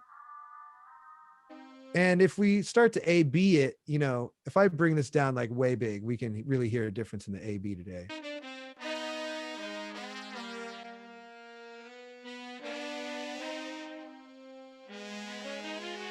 It's just done something with it where it takes out the middle area, this nasal sound. Now, we wouldn't make a move this big for a producer. That's their decision if they really wanted to cut it out. I'm just taking a little bit of it out to get it even more out of the way before someone throws it in there. So say you throw it into a reverb that's supposed to sound like Star Trek. All right, if you play a trombone through this reverb, it's going to send it in outer space and it's going to ring for eternal time. But if you had that frequency in there you don't like, what if that's the part of the frequency of your trombone that the reverb catches and wants to run with? And like, we're going to go in light speed with this frequency that we don't like, and we're going to run it. So how do you get it out of there? Well, you got to take it out and with a reductive EQ, rub these frequencies you don't like. If you talk about the tongue being too loud, you can come back and, listen to the really high end areas if we want to. And we could roll out some top end, or we could change the idea of doing a higher cut. Whoops. And we could roll off some of this stuff. Like if we wanted to cut all this and after it, we could. And now you're left with a really round sound. But again, this is a move that an engineer would make, a mixing person that has that ability. For us, we can't do that. So we're dealing with much less stuff. We're just getting rid of the crazy buzz that we really don't want sitting in there. And after that, we've cleaned up this track in a way where it doesn't have any peaks. It doesn't have any of the bad frequencies. Like I know for a fact my room, working against what I know that this is just adding up. These are just frequencies that add up in a room. So if I really thought, and you can see that they're kind of low already. Like I'm going to show you that they like exist in this area. But really, to be honest, I've already brought them down in a previous attempt at cleaning up this track. So it would probably be ringing higher. But instead, like if we accentuate it, you can hear it. You know, that thing could be all over your microphone, this ooh sound. And we want to just get rid of it so we can just pull it down a little bit and take it out of the equation. So now we're left with a pretty brassy sound. So if we put it up against the song, the brassy nature of the trombone is what's accentuated in this clean brass sound. So that's going to help a producer sort of lean their way towards, oh, these are brassy horns he sent me, or these are really mellow horns that this person has sent me. And so I think that's something that's interesting to help. The last thing on the chain that you would add is now sort of going back through again, where you can start to even massage it differently with a second. So like level one would be adding the compressor to make sure that you're not hitting anything, not peaking. And then the second level would be the reductive EQ, where you're just getting rid of frequencies that don't work. And then you could bounce that track and send it to a producer, and it's going to sound even better. You know, one last trick I've got up my sleeve is I bought a Omni channel, or like a channel strip plugin once from Waves. And I bought it because I just watched this guy, Andrew Sheps, work a lot. And he's like a mixing guy. But he made one where it's just all things in one. So you could buy a plugin like this that is basically a preamp, something to use as a gate, a de-esser, an EQ, and a compressor. And you could create and learn how to use one of these and just do it all in one. Or you could add separate, you know, plugins every step of the way you'd want to chain it. But the reason I got this one is because this had a preamp on it that actually just gave it a little bit of something. So if I play it without the preamp,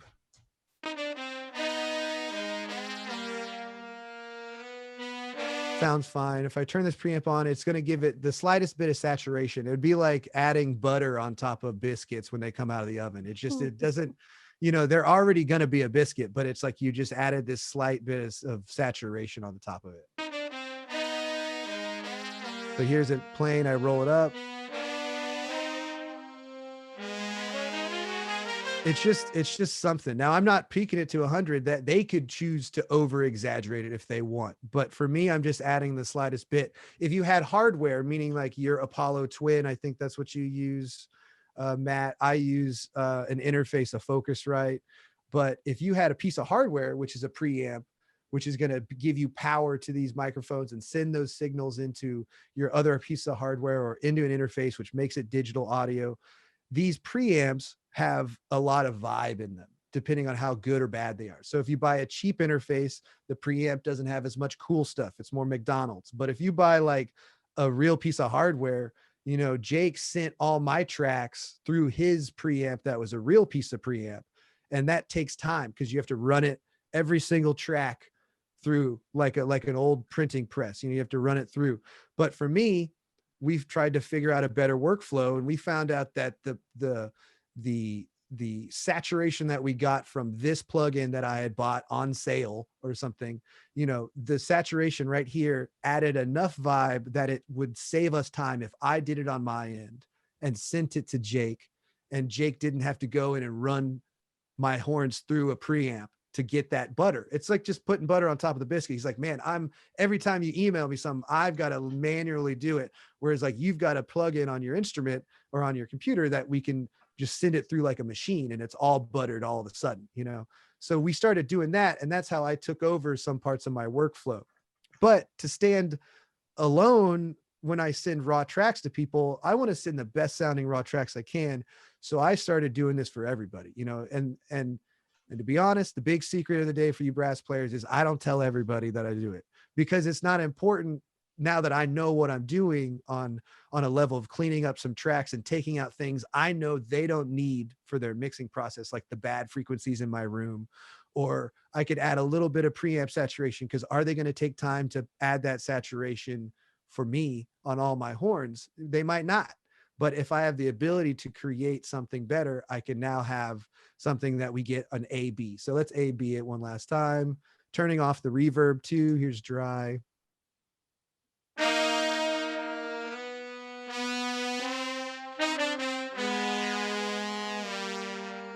Cool. And it's like a New Orleans-y grindy thing. So we want the things that they lean into to really have some oomph. So we add the compressor just a little bit, the EQ,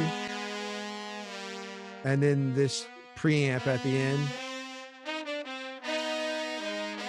And it doesn't sound that much different, guys. It really doesn't. But the things we've done is we've just crimped here and primped there, and we've just tucked it up a little bit extra. So it sends and it's going to be real solid. And I think that takes away time is when you work with a producer. It's like, hey, guess what? I did I took out some EQ stuff. I cleaned up my track real quick before I sent it to you to get some room stuff out of it. And, I didn't do a lot of drastic things. You send them these tracks, they're going to be really happy with them. And it's going to save them some time, because again, if we don't take this stuff out and we let these frequencies like math equations just add up, then you get some boominess, or you get something about the horns that are combative against the rest of the mix. And if they're combative against the rest of the mix, they're going to either get shaved off or cut out or just deleted, and so to fight that and to get as much of your horn playing and much of your ideas into the work that you do with people, if you're getting to compose your own ideas, like you want to make stuff that is clean enough and recorded properly enough to where it sits in its place that it should in the mix, so that when they get it, they know exactly where they can put it and they're not really having to fight it all too much, so. Do you have go-to plugins that you always use the same way, or do you just like, which compression plugins do you use?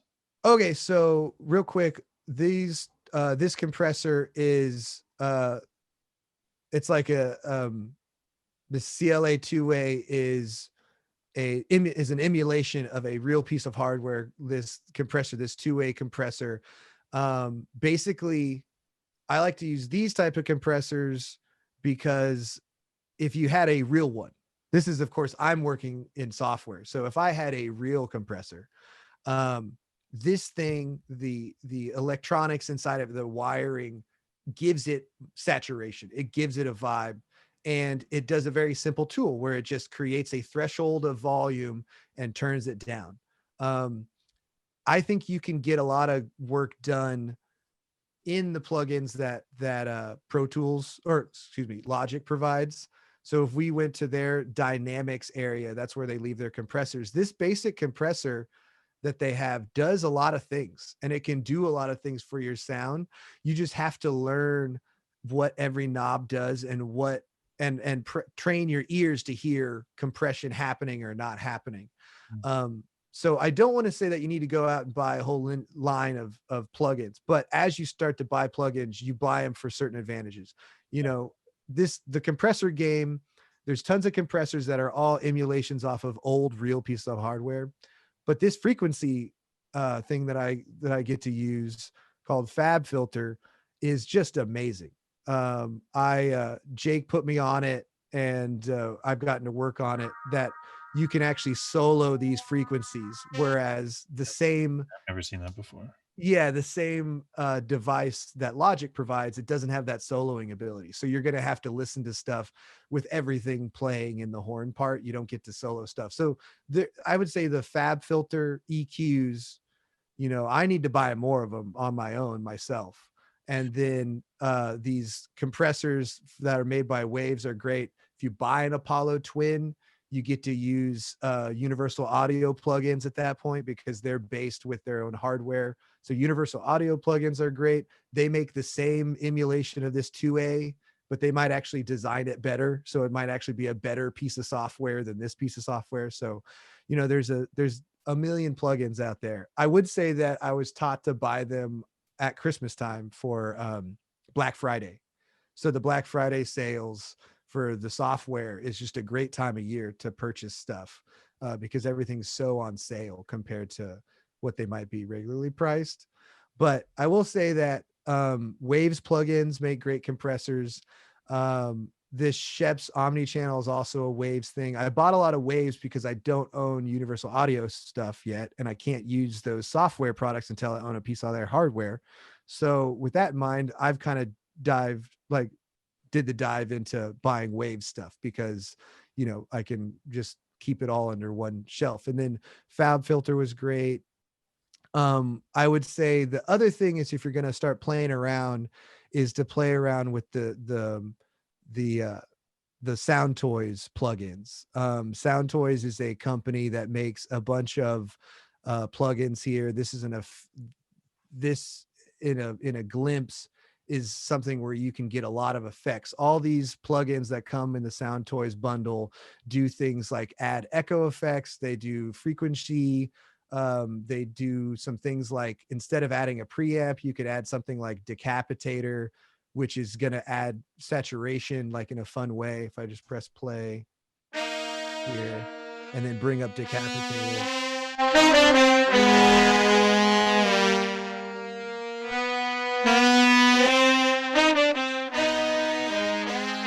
So we could add distortion in that sense and really add some hair with that, but the ultimate decisions we ended up making were using, we used a lot of these plugins, but you end up with something real fun. At the end here, I'll play you a little bit of this and bring the song in. So I just got, I got just one quick question. So when you talked about Logic's like pre-built-in compressor there, just for example, like you're saying the trade-off is, it's like, well, you can do, because I've never thought about buying more plugins, because I'm like, man, I don't even know what like Logic can do yet. And like I can hear some stuff, but then like other stuff, I'm like, I don't even know if this is doing anything. So I get that I'm taking the long road there, but if I'm to buy like this, the CLA 2A, it's just like, well, because all I've really wanted to do with compression is just to like reduce my peaks, right? Like that's the only thing I'm really interested in doing. So is that just like a shortcut, or not a shortcut, but it's like, it's just sort of like, it's just an easier way to kind of. No, it's definitely just a different concept altogether. Let's talk about video games for a second. Like the era of video game technology, we know there's Atari, there's the Super Nintendo, the Nintendo era, and then all of a sudden we started using CD-ROM discs, and then there's that, and then it became what it is now, which is crazy, right? If we think about that in terms of recording hardware, then we can understand the idea of why you would get a two-way compressors, because that's an emulation. That software is an emulation of the old NES or the old thing. Like that has a vibe in the way it was designed back then. That piece of hardware, if you still had a Super Nintendo versus if you had an emulation on an Xbox, that's what we're talking about here. Like, and the reason why we want to use a two-way compressor over the compressor that's provided by Logic is because it comes from a time and place in which that hardware had a certain sound, and that sound is what was emulated by the software. So everything is doing the process of volume control, which is basically turning up the volume of a frequency or the volume of the whole thing, whether you're compressing it or EQing it.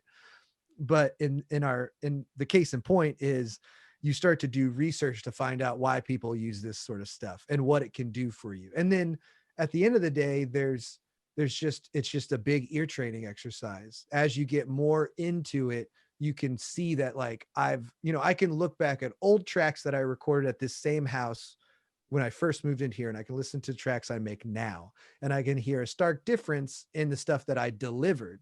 Now, if I listen to them completely raw, it's still the same Quinn, same mic, it's always been, same everything, but just the way I'm treating it, bouncing it, making sure the levels are right. I have a much healthier signal coming out now that I've built up these type of chains that I make.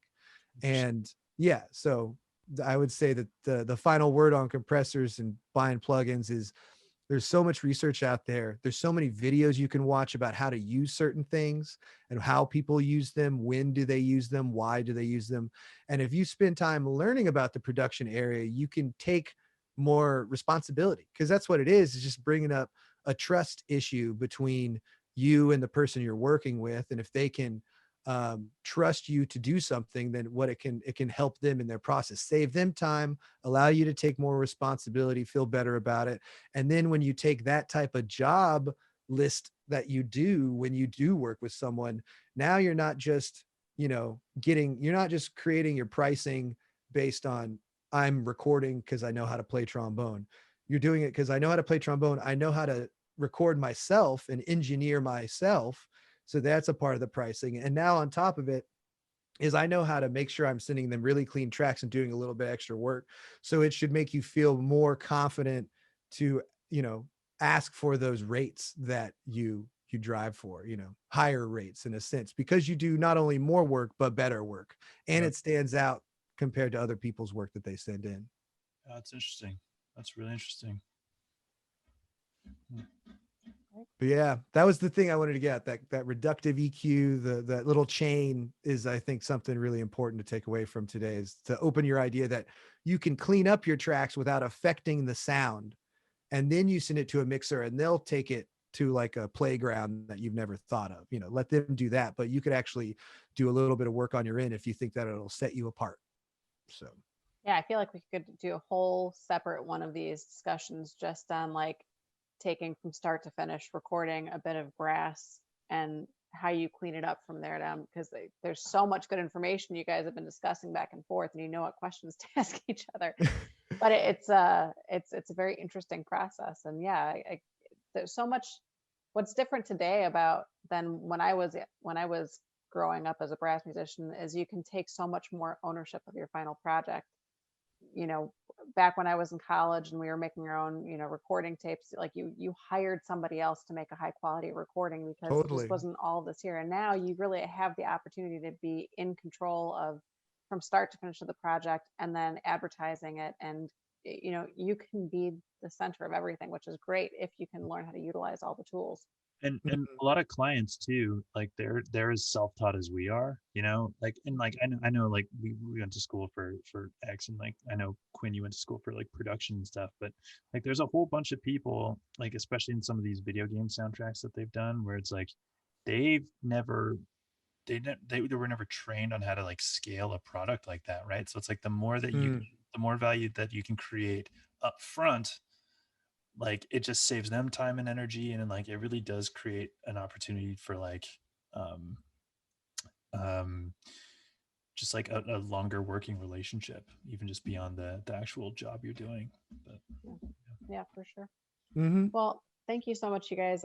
To our remaining attendees, thank you for sticking around and getting all this information. This has been video recorded, so we will post this once it's downloaded and we're all done here. I will be posting it to our Facebook group, Team Dennis Wick First. You can also connect more with these guys through the Dennis Wick app. Quinn's just sharing a quick link to, is this your new project? Yeah, so we made like a little thing, like a landing spot today for just the Dennis Wick people. So if you click on that link, it's a download to the song that we talked about, Los Angeles, with the horns that we broke down in the first hour. And but yeah, it's just like a play, like we haven't released that song yet. It's not coming out until later this year, but I wanted to show the horns on it because they were kind of epic. And so you guys can download it and put it there, and we can even, you know, I can even drop it on the YouTube channel when it gets put up too. So yeah, I'm going to share that again. I think you just shared with all of the panelists. Let me check. Oh, my bad. No, you got it here. I got you. Did I? There we go. Yes. Now it should go to attendees also. There you go. Perfect. Yeah. So yeah, that link is something for the song Los Angeles. Thanks, you know, for letting me show you guys that stuff. It was really cool to talk about, you know, these things. And Quinn, email me that link too when I'm going to send a follow-up email to everybody who signed up for this, so they can Perfect. check it out. So excellent. Thank you everyone for attending today. I'm sure we'll do something more focused or a more specific subject. This was wonderful what you guys provided. We'll go through this and figure out some maybe points we can do a future specific section of this and focus a little more clearly on one point in the future. And join the Dennis Wick Facebook group, download the Dennis Wick app. Those are great ways to stay connected with these guys. And other than that, have a great weekend, stay healthy, stay happy. And I hope your next projects turned out great and that you've learned a lot from today. Thanks, Matt. Thanks, Quinn. We'll see you later. thanks, guys. See you guys. See you later. Bye-bye.